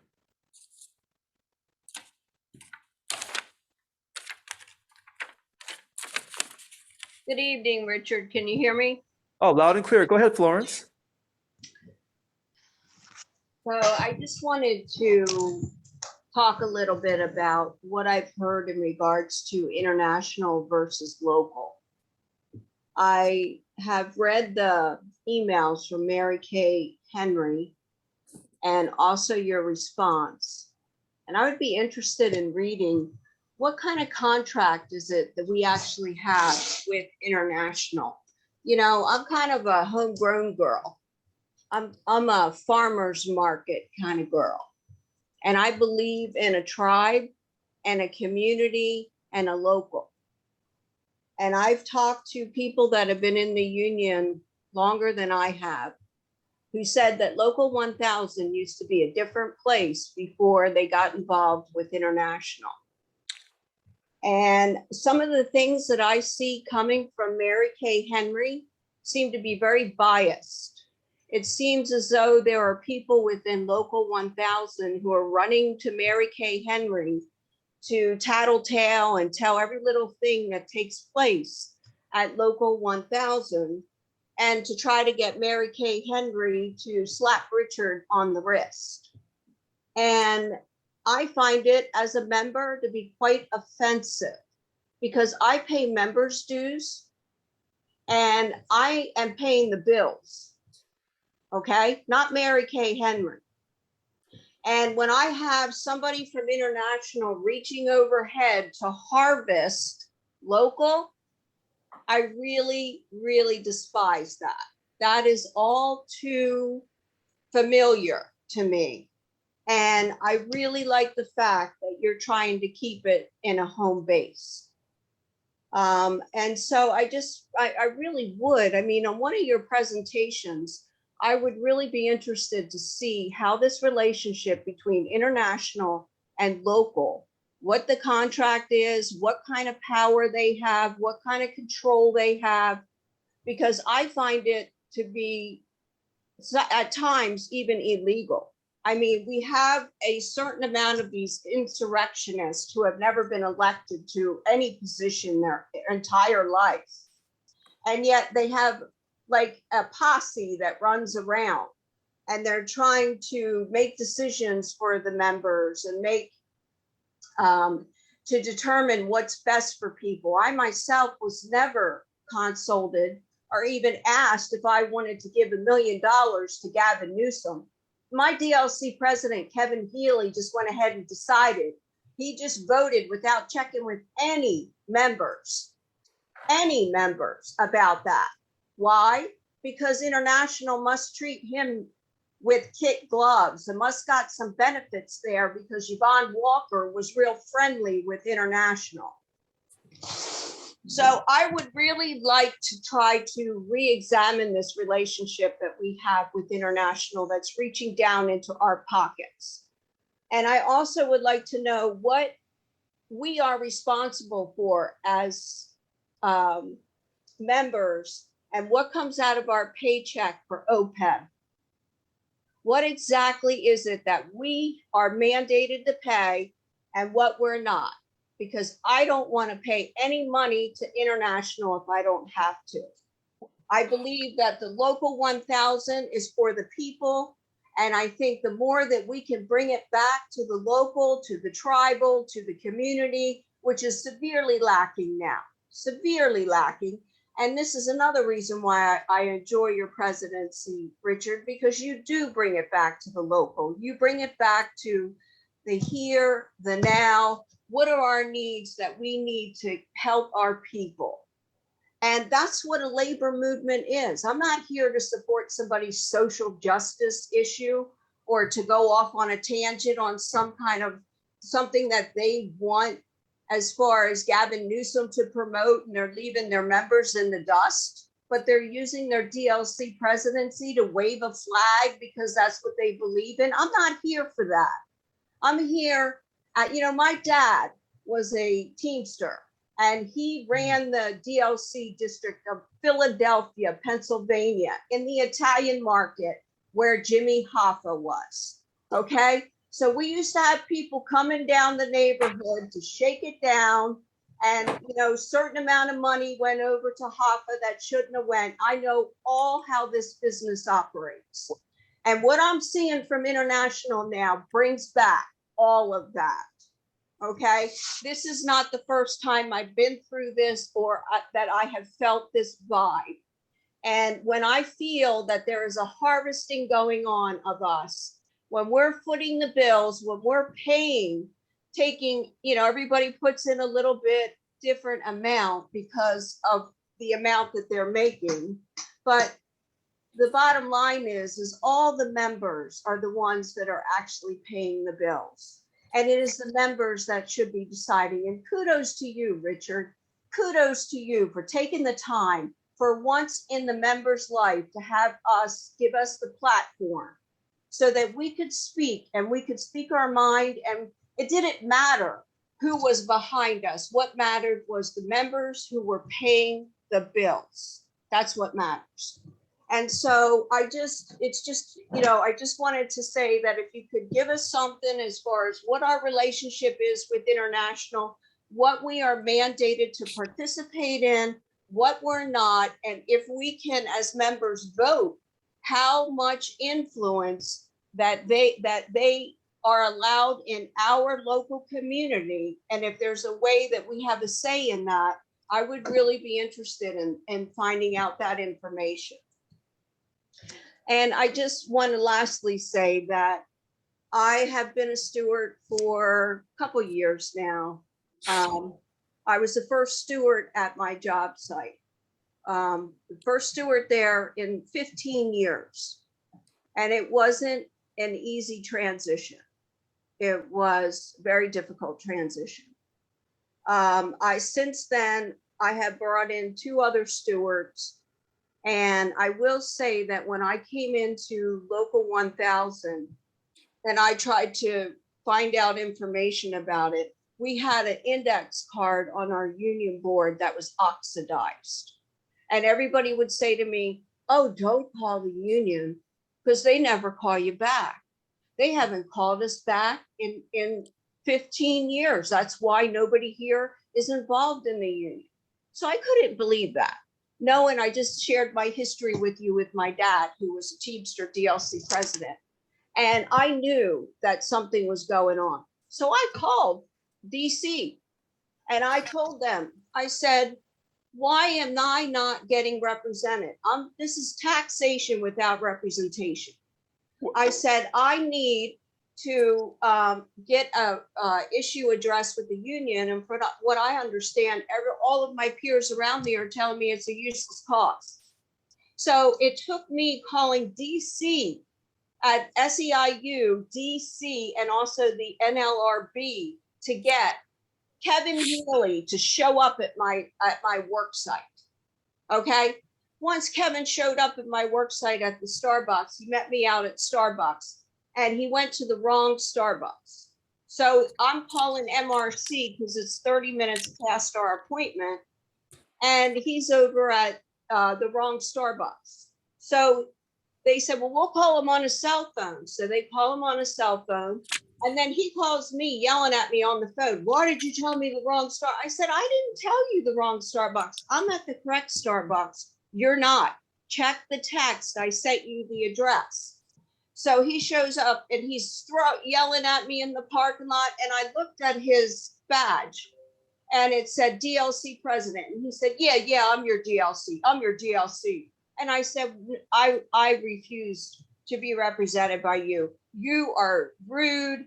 I can't believe you were yelling at me on the phone when you were at the wrong Starbucks. I said, I'm calling the MRC right now. He says, well, you're not getting anybody else. You're not going to get anybody else. And I said, no, I will get somebody else to represent me. So what did I do? I went ahead and contacted, I think I found out who the president was. I had to do this all on my own because nobody in my work site knew anything about the union. They gave up on it decades ago.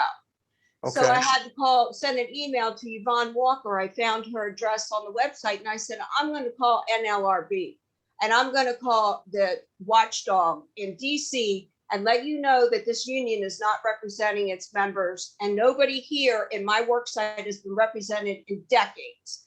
And immediately I got an email back from Yvonne Walker who instructed Leslie Uko to meet with Kevin and I at this Starbucks. Leslie Uko drove from Sacramento to meet us to try to smooth it over.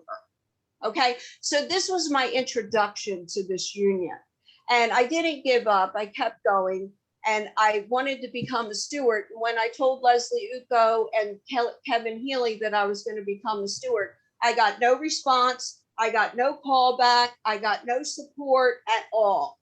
But when Kevin Healy found out that I was participating with Ron Ronson, who was the DLC president 746, and Ron is also a heaven in my profession. Okay. And Ron was an angel. And Ron has representation skills out of this world. Okay. And Ron is a humanitarian and somebody who believes in a member-led union. He's also a nurse. And so Kevin Healy texted me and said, if you have anything to do with Ron Ronson, if you have anything to do with that guy, that's how he said it, that guy, I can no longer represent you. And so I didn't know what was going on between him and Ron. So I thought, this is really weird. Why would somebody tell me this? I don't know that Ron that well. And so then once I got to know Ron, I thought, oh, I'm never calling Kevin again because this doesn't make any sense. For somebody to say they can't represent me anymore because I participate or had a conversation with somebody, to me, that's bullying. That is not representation. That is, you do it my way or you get no representation. We're back in the mob again, right? You do it this way because I'm the thug that's running the neighborhood. Okay, you're not the thug running the neighborhood, Kevin. Just like you're not the thug that ran over at the GHP the other night when you walked in and you tried to bully yourself in there. And when I was in there and I was trying to do a membership drive, you came in and I had an appointment in an email from the supervisor of that facility that said that I could go to the lunchroom and meet with the members and do a membership drive. And then 2 minutes after I entered the building, you walked in. You had already had connections with them before you got there. And then a gentleman came out into the lobby and he was all nervous. I don't want any trouble. I don't want any trouble here. I don't want any trouble here. I said, well, I have an appointment here that was made by the supervisor and I'm doing a membership drive. So I have an appointment. She said I could go back to the lunchroom and meet with the members. And I said to Kevin, Kevin, if you have any questions, please call headquarters because they're aware. He totally ignored me. And then there was a person that came out the door by the name of Melissa. And I said, and she says, we're not interested in the membership drive. Now, in the email, I was told that there were people interested in a membership drive there. And I said, and your name is? And she said, Melissa. And I said, are you a member? Yes. And I said, and what did you say your last name is? And Kevin spoke right up and he said, you don't have to tell her that information. So now it brings question into who was this person? Was she a member? Did she work for CHP? And was she a manager? That Kevin seems to be real friendly with these managers on these sites, but the members themselves don't really know him. And so he went ahead and manipulated the whole shebang. He took out his cell phone. He started taping me. And I said, Kevin, I said, could you please put your cell phone down? I said, I'm not agreeing. I just wanted to be clear. I'm not agreeing for you to tape me at all, at any time. Please stop taping me. This is in the lobby, and this is a place that's under high surveillance. Very easily to check the tape on this. And so he didn't. He just kept taping me. And it made SEIU look bad. It made SEI look like we had infighting going on. Here's one person showing up that's doing a membership drive. And then all of a sudden, here comes a thug at the back door. You got to leave now. Okay. So I thought, you know what? This is just crazy. And so I didn't want to make a scene. I just said, I'm going to address this with headquarters, and I left the premises and he stayed on site. So I still question who this Melissa is and what gives Melissa the right to come out and into the lobby and say no members are interested. What gives Melissa the right to come out and speak for other people? She doesn't have that right. And I really wonder if she was even a member or somebody that Kevin texted on his way there and said, meet me in the lobby and tell her this so that she won't have access to the break room. It was so unprofessional. And it just, it just reeks of his involvement with international. He was on union leave for 5 years. And then he's going around claiming everybody else is on leave for months and he wants a full accounting. I owe him no full accounting of anything. Okay, he never once came over and helped anybody at my site. If anything, he created division in my site. We had a person by the name of Janice Minotti who actually applied and wanted to be a steward. She was very instrumental in getting things done at SEIU. And what happened was Yvonne Walker knew that. So Yvonne Walker didn't want her around. So she used Kevin, and she got Kevin involved and said this one. And Annika Walls was involved in the rejection of Janice Minotti also. Annika Walls stamped rejection on her application. And she said that Yvonne Walker did not want Jan in there because she had created some kind of ruckus, and it had to do with the strike fund that we didn't have. And we were trying to get things done in a certain way because we had no power, because we don't have any strike fund. With no strike fund, you have no power to negotiate. So she knew we were becoming powerful, and Jan was a leader at my at my work site, and they wanted her out. And she got the nastiest, the most worst spirit breaking letter. I could show it to you, Richard. It was just like, it went up one side of her and down another. You need to read the contract. You don't know what you're doing. You have no leadership skills. On and on it went. It was so spirit breaking. Okay, it was horrible. And then that created a rift in our site, and you know, so it started creating a division, a divide. And it was not good at all, not good at all. So I just, you know, I'm tired of these board of directors that come forward and they want to usurp you. When they usurp you, they usurp my vote. I'm not here to have my vote discounted. Okay, I'm not here so that a mob can come through and to say, you know, start tomorrow, we want 10% off the top, you know, this kind of stuff. Okay, this kind of stuff goes on in the kind of Teamsters and with the mob and so forth. And this is what this reminds me of. We the people spoke. We the people spoke, and this is our community. Mary Kay Henry can butt her nose out, okay? We pay the bills, and I'm a little tired of hearing from her. And that's all I'm gonna say, Richard. Thank you for listening. Okay, so Florence Stinger, Cheryl Allen, and Linda Martin. It appears that tonight, normally when I say the night's gonna be hot, I tell you ahead of time, tonight's gonna be a hot night. And I didn't say that tonight. I thought tonight was gonna be kind of a quiet night, but it appears that people have strong feelings.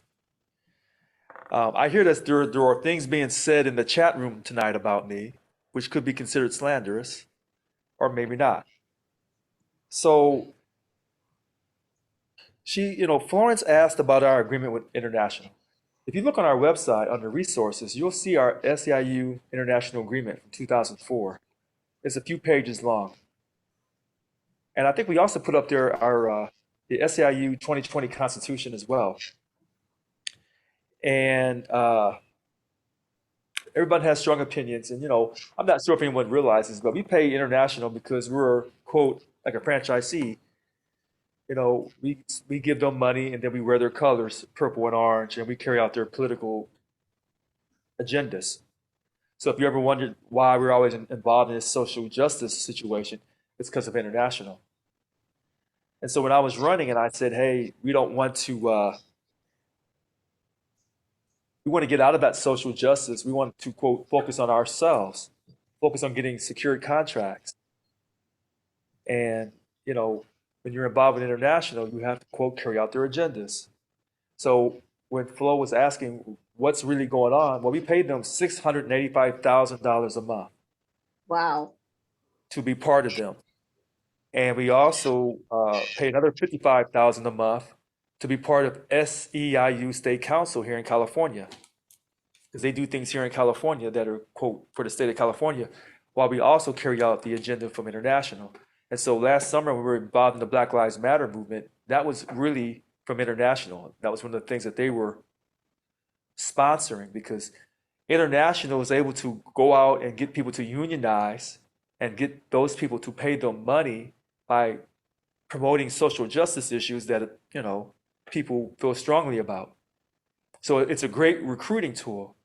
But for a union as big as ourselves, you would wonder, do we really need international? So then the question would come up. If being part of international is so important, then why are we losing money while under a signed contract? So when Flo and others have said, why is Mary Kay Henry sticking her nose into this situation when she never did that years ago, when the former VPs were having a hard time dealing with the former president, and how Mary Kay Henry never got involved in that?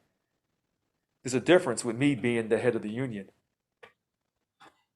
So now she wants to get involved because she knows I don't believe in political spending. So then someone would say, well, Richard, in your 2021 campaign brochure, in your notarized letter, I believe on August 27th or July 27th, one of those dates, you stated that we should sever our ties with international. And that's why international is trying to come and get you out of here, because they're afraid that they're going to lose money. Well, you could never break away from international because the membership would have to vote for that. Well, as they told you, I only won with 2,637 votes. So I don't really have a mandate for membership to break away from anybody. So to me, yeah, I put that in there because I felt strongly about that, because I felt that international was not helping us, and they never have. And so everyone has strong opinions about that affiliation. Now, here's where things get a little tough, and this is what people don't want to acknowledge. People are trying to discredit me with lies, and they'll say anything and do anything, such as this racial commentary about me, this racial cartoon character. Now, you heard, as Cheryl Allen said, racially motivated, skeletal bones in their body. You heard over the weekend the same thing from two other people. And they were referring to their sons who are African American. So even though people said they didn't want to make this about race, I'm sorry, this is what it is. This is about race and money, and they're all interwoven together. I know that here in California, this is the #1 state in the nation. I recognize that. But I also recognize that you have character flaws. But you try to hide how you really feel about people who don't look like you by pretending that you believe in social justice when in all actuality you don't.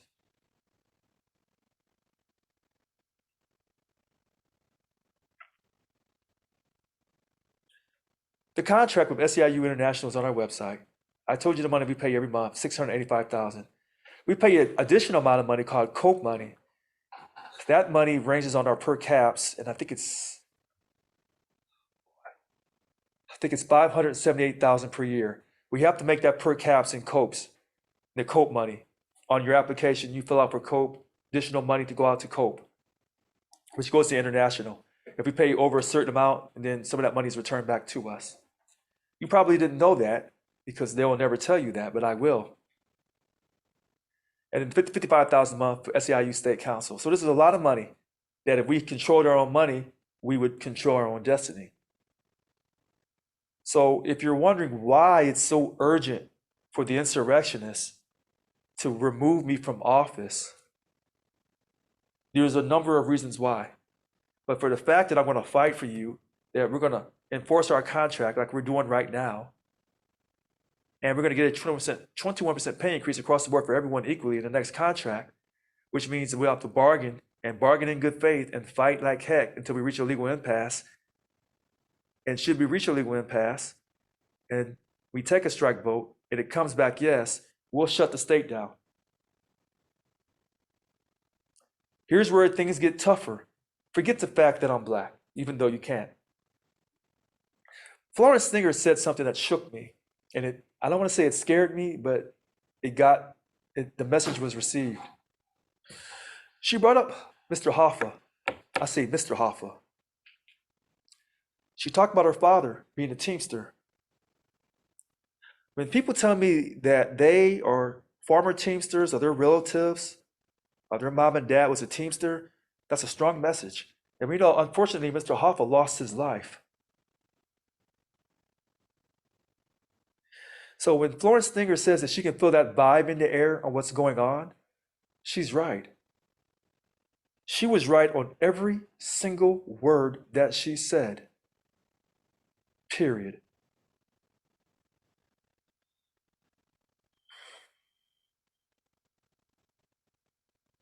It's still a great holiday season.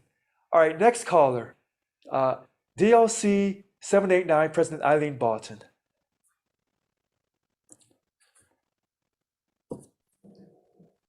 Hi, Hi, how are you? I'm good. Sanwamake Kanemas. Oh, Hello, yes. my relatives. It's good to be here. You know, I sit on the land of the Miwok people, and I'm glad I do. I'm glad they're still here. I'm glad our land is still here. And I just want to read something because I just have to. Let us acknowledge with respect where you sit, Richard, and the Union SEIU Local 1000 sits on the land of the Nisenan and Miwok people, whose unceded ancestral traditional land that we work and live, whose historical relationship with the land and water continue to this day. Our relatives, the Nisenan and Miwok, are still here and will remain here. Let us acknowledge the water. Let us acknowledge this water and all the watersheds throughout the state, the water in which we drink, bathe, and use daily. Water is life. KS Saman. So I wanted to say that with respect to the land and where we work, and I hope all the people, wherever you are, you acknowledge the land that you are on and the people. We are the First Nations people, and this is still our land, and we're still going to try to get it back, and it's coming back daily. I want to thank you,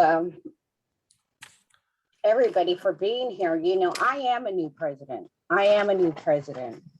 And I remember the first board meeting that you had, and I was so excited because we're going to get in Annika and David, and I was Irene there? Irene wasn't there, I don't think. And everybody was like arguing and everything. And then they called me, get off the call. And I didn't know why. You know, I've been a Deber for the past, the last term I was a Deber, and we couldn't do shit. We were shut down by Yvonne, couldn't get nothing done as a Deber, couldn't, go. I was a Deber. I was not allowed to go to any of the buildings, to go talk to the members, to go see what they needed to get a good contract. My DLC 789 was shut down. And they want to go after you for money. My DLC president at the time wasn't doing shit. She wasn't around for the whole term. She was out on leave of absence, union leave, and probably disability. But when you look at your records you put up there, she, brought home $40,000 from here 1 year, 36 the next, and 15 and something else. And even though she was our president, she was doing organizing work, and we couldn't do shit. My DLC was like put in the ground underneath the coffin, and now my hand is up. While this board of directors and SBAC was going on this weekend, I tell my people to watch and tell people that I just know that I've met before and watch. And now three of the people are wanting to become members. And one of them is not even in my DLC. One of them's not even in my DLC, and they want to come. They want to help. They want to talk about you taking money or whatever. The presidents are taking money. The chairs are taking money. It's horrific. What's going to happen with them? Taking money when your HR committee it was broken down. It wasn't even existed. It got shut down, but you're going to spend money. half of the money of our committee, of the Native American committee, and we didn't even get back up until August, but money was spent during that little short break with a logo that looks like something that came from Freedom Alliance. You know, what is that about? You know, who did that? You know, another thing I was looking at with these, with that October meeting, right before the October meeting, I had to do something that I had to do because it was just wrong. You know, I am the new chair of Native American Human Rights Committee. And then when I went and looked at these policy files they put out on the HR committee, they had every single HR committee listed in there except for the Native American committee. I'm a new president. I don't know how to fix that. So if somebody can help me to make an amendment or something else so we can get it on there, because I don't know, is this true? I don't know about these people and what they're doing. I didn't know they were having a new meeting that's going to be coming up. They haven't called me. But another thing, you know, I was watching the HR committees and listening to them, and I made new friends with new presidents. I call up new presidents because I'm a new president. You know, and without the, you know, human rights, the SEIU, the staff, they helped me out so much. And during one of the presidents, 784, I found out that we have people working simultaneously together, which is weird. So I called them up and, you know, we're going to meet up and talk about this stuff. Unit 4 needs Debers. We only have 22 Debers. I think there's supposed to be 44. We need to get these presidents to get some Debers in there. I only have 2 stewards. You know, I need to get some stewards in there, and I'm out there trying to meet these people and everything else, and I have, you know, trying to do things. I like what I do, working with the Human Rights Committee and my DLC. I love it. It's right up my alley, you know, and I'm old school. I worked with Cesar Chavez in the farm fields here in San Joaquin Valley. That's how old I am. I come from the Lockheed Missiles in Space and worked on the space shuttles and was part of the, what union was that? I forget what union was that. You know, I'm old. But you know what? We have a lot of pride of who we are. We don't need to be fort dogs. We don't need to circle the wagon. You know, we need to stand up together, and with the passion that each of you probably have as presidents and what you want to do with the people, then you need to stand up and do it. Grab your people hand in hand. I support Richard. I didn't vote for him. I support him, and I support his executive team. Everything that I needed to get my DLC of all the reports and everything else that he promised he would get, he gave, and we're utilizing it.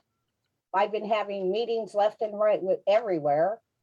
So this is cool, you know, I like it. So, you know, I pray for this whole thing, for the whole union, for the people, for Richard. You know, I gave him his medicine bag. I know you may have seen it, and, you know, people, you know, I don't like reading chats, Facebook or anything else, because it's just detrimental to my serenity. You know, I like to be, I like to just be good. You know, I was burning medicine for all of you guys here today. So with that, thank you, Richard, for everything you do. Thank your whole team. And I look forward, you know, to moving forward, you know, with my DLC with NASCIU. And Yahweh, prayers up, tobacco down. Prayers up, tobacco down. Thank you for calling in DLC 789 President Eileen Balton. And you're right about the policy file. We need to get that addressed for Native Americans. And you made a great point about there's so many vacant DBER positions, not just in 4, but in other deals, other bargaining units as well. So why do we have so many vacant DBER positions? Well, some people would say because we don't have enough job stewards. And so when I have stated that, you know, let's make everyone a job steward, people said that that was ludicrous, but there was a method behind my madness when I said that. Yes, I got you. So, all right. I want to call on our new bunk chair for 20, Melissa Vartanian. Melissa? Hi, Richard. How are you? I'm fine. How are you today? I'm good. Listen, congratulations on winning the new chair for 20. Thank you. And, I just spoke to Linda and Cheryl. Even though it's just ceremonial, would you want to take your pledge? Yes, I do. Okay, so here we go. And I'll say I, then you'll say I, then you'll say your name. I, I, your name, Melissa Vartanian, pledge my word and honor pledge my word and honor that I will faithfully discharge that I will faithfully discharge the duties of the office the duties of the office to which I have been elected to which I have been elected in accordance with the rules in accordance with the rules of Local 1000 of Local 1000 and to the best of my ability, and to the best of my ability, carry out the plans and programs carry out the plans and programs of the union, union, help build unity, help build unity, strength, strength, and participation and participation among members in the union, of the local members in the union, in the workplace, in the workplace, in our communities, in our communities, and in the political arena, and in the political arena, and purchase union label goods and purchase union label goods and use union services and use union services whenever they can be obtained. whenever they can be obtained. Congratulations. Thank you. You're very welcome. All right. What is on your mind this evening? Well, I have a lot of things on my plate Okay. that I'm learning, and I'm excited to take on this new leadership role. And I'm excited to work with you. I respect the vision that you have for our union, and I'm actually excited about what's to come in the future for our union. And I'm excited to be working with you, Richard. Melissa, it's a true pleasure to be working with you. We'll learn, I guess we'll learn as we go. Hopefully your transition will be much more easier than mine. And I'm gonna do everything I can to assist you. Thank you. To ensure that you're able to get the best contract for bargaining unit 20, along with the vice chair and the alt chair and your bunk members and all of your D-BERS and bargaining unit 20. I think that's fantastic. Thank you. You are very welcome. And I won't hold you unless you have something else to say. I know it's getting late and a few people have already spoken, and I want to read one last impact statement, and then we'll try to get to these last few. We may get to these people one more time if they can make it kind of quick, because I know it's 9:02. Is there anything else you would like to say? Nope, I'm good. Thank you very much for everything that you're doing for us. I got you covered. Thank you so much. Okay, so I'm gonna read this one last impact statement. So here we go. For the last couple decades, information has moved faster and farther than ever before, all thanks to the internet. Yet the interwebs makes no distinction between fact or fiction, and in many instances assists bad information in traveling faster. Today, a person's credibility is judged by their social media presence or how many followers they have instead of their character and soundness of arguments. On June 9th, exactly 1 week after the announcement of Richard Lewis Brown's election victory, an all-out media campaign to slander him was launched. The article borders on being a dumpster fire of journalistic malfeasance. Filled with unsubstantiated rumor and innuendo, the article drops well-worn 2013-style blue dog talking points of Fox News, wink and nod, and everyone knows statements. Facts. Incumbents run on their record. The article leans heavy into President Walker's 13-year history from a boots-on-the-ground perspective, and provides the missing context why this election defeat was long overdue. Previous coverage has been so grossly biased that this impact statement is needed to return the discussion to an equal footing. Today, all coverage has been to sell fear and smear Richard as a right-winger, right-to-work, Freedom Foundation tool, when the reality is he's a throwback union reformer. Unlike the aforementioned article, I will lay out some facts that have still gone unreported by any media outlet. SEIU Local 1000 is painfully divided into warring factions. It has operated for the most part behind closed doors and led by a dictatorial union boss for the last 13 years. In this time, President Yvonne Walker has been able to surround herself with sycophantic followers, all too willing to sell out the membership if it meant currying favor with Mama Bear. In the 13 years Yvonne Walker sat at the helm, dues-paying membership has nosedived to a fraction it once had. Since 2008, the trend has continued in its downward spiral. Under Yvonne Walker, state employees have lost several days of pay to every California governor, regardless of their political party.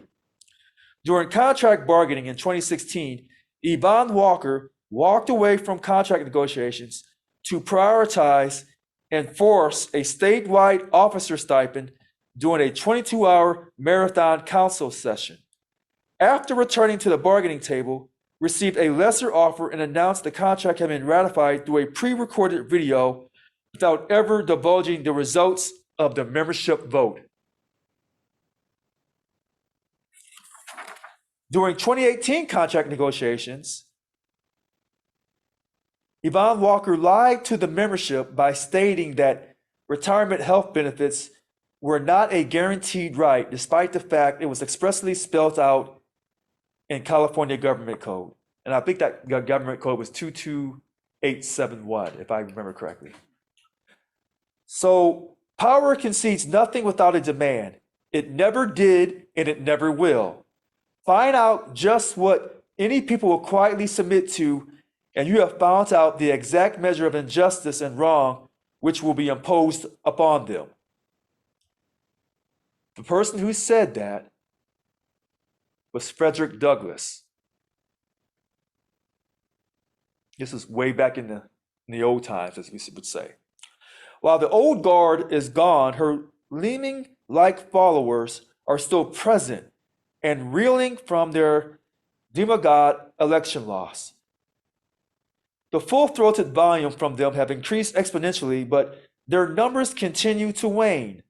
Screaming with their hair on fire is only a desperate cry for the return to the bygone days where they could operate in the dark corners unquestioned. Yet, if you scratch the surface of their vitriol against the new president, you will find no substance to their alarmist squawking. Despite all of the made-up garbage that has been disproven as lies, it has not stopped the Facebook crowd from repeating them or inventing new ones.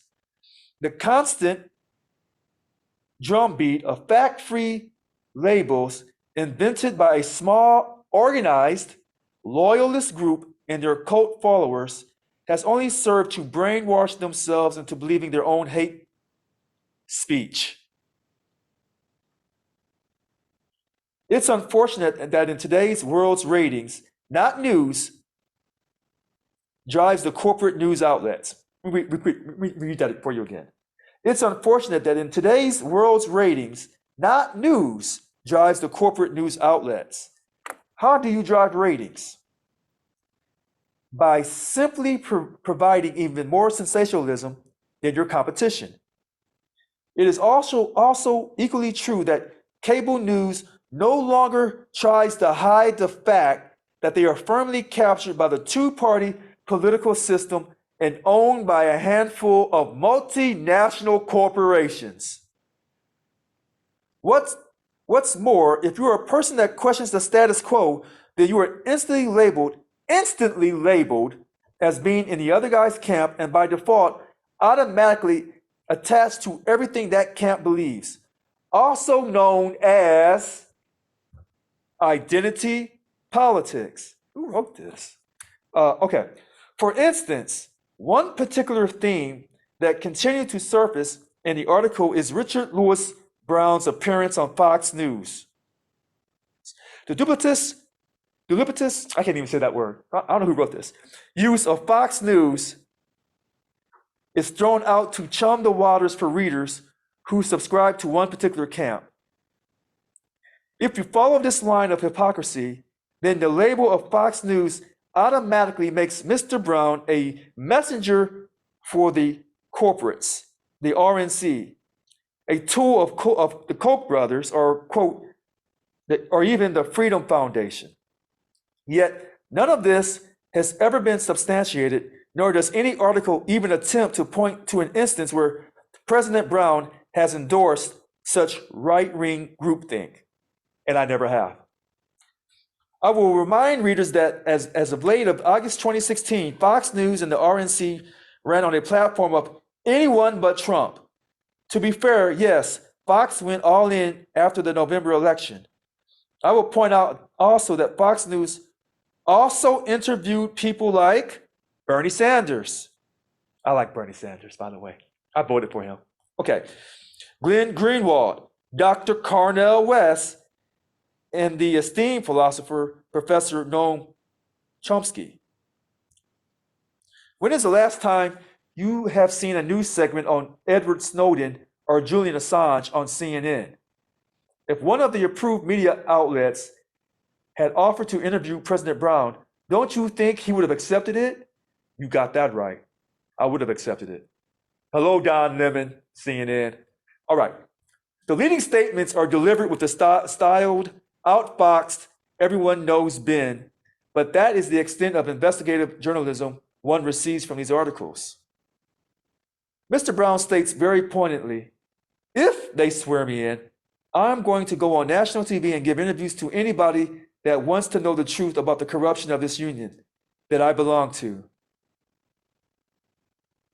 I did say that. Not once was it pointed out that CNN or any other left-leaning news outlet has reached out to interview Mr. Brown because he doesn't fit their already entrenched theme. Fox News was eager to interview Richard Brown for one obvious reason: a union president that has the audacity to not blindly support Gavin Newsom. Emphasis on D. Well, the entrenched belief for decades is that labor always backs Democrats while businesses backs Republicans. The media continues to drive this long, worn-out stereotype without ever examining the factuality of their convictions. If you are a good insert political party, you don't have to question the status quo.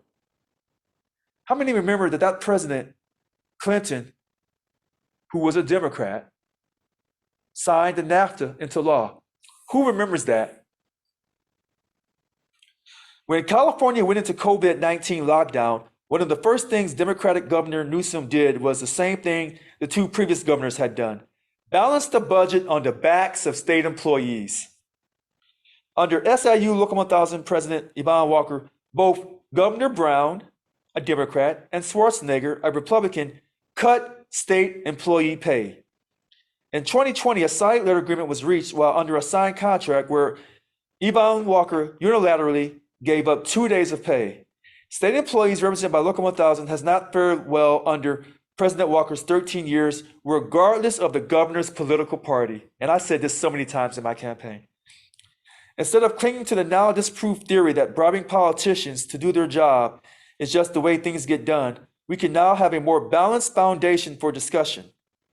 The article went to great length to emphasize Richard Lewis Brown's cardinal sin of not supporting the Democrat Gavin Newsom, but only Fox News reported Brown is not endorsing any candidate in the recall election. This important piece of information wasn't even mentioned, nor does it fit the characterization the opposition so desperately wants to prove. Sure, the Koch Foundation, Rush, Limbaugh, Sean Hannity, or fill in your own ideologue will rant about special interest donations while at the same time looking the other way for their approved funneling of corporate dollars into Republican coffers. The truth is, according to OpenSecrets.org, Labor has consistently ranked 12th in total lobby dollars since 1998 and remains minuscule to other sectors like health insurance, banking, and defense. You know what? It's 9:14. This thing, I don't know who wrote this, but they've worn, okay, we'll have to stop here. They've worn me down. That's hard to do. I don't know who wrote this, but obviously their writing skills is just off the chart. They've worn me down. So we're gonna stop here at 9:15. I've said more big words tonight than I've said my entire life. Okay, so I know where I'm at, and we stopped here at health insurance, banking, and defense. All right, I've run out of gas. I've run out of gas, so I want to thank everyone. Oh, wait a minute. So we want to bring on Bob Holtz. Bob, are you there?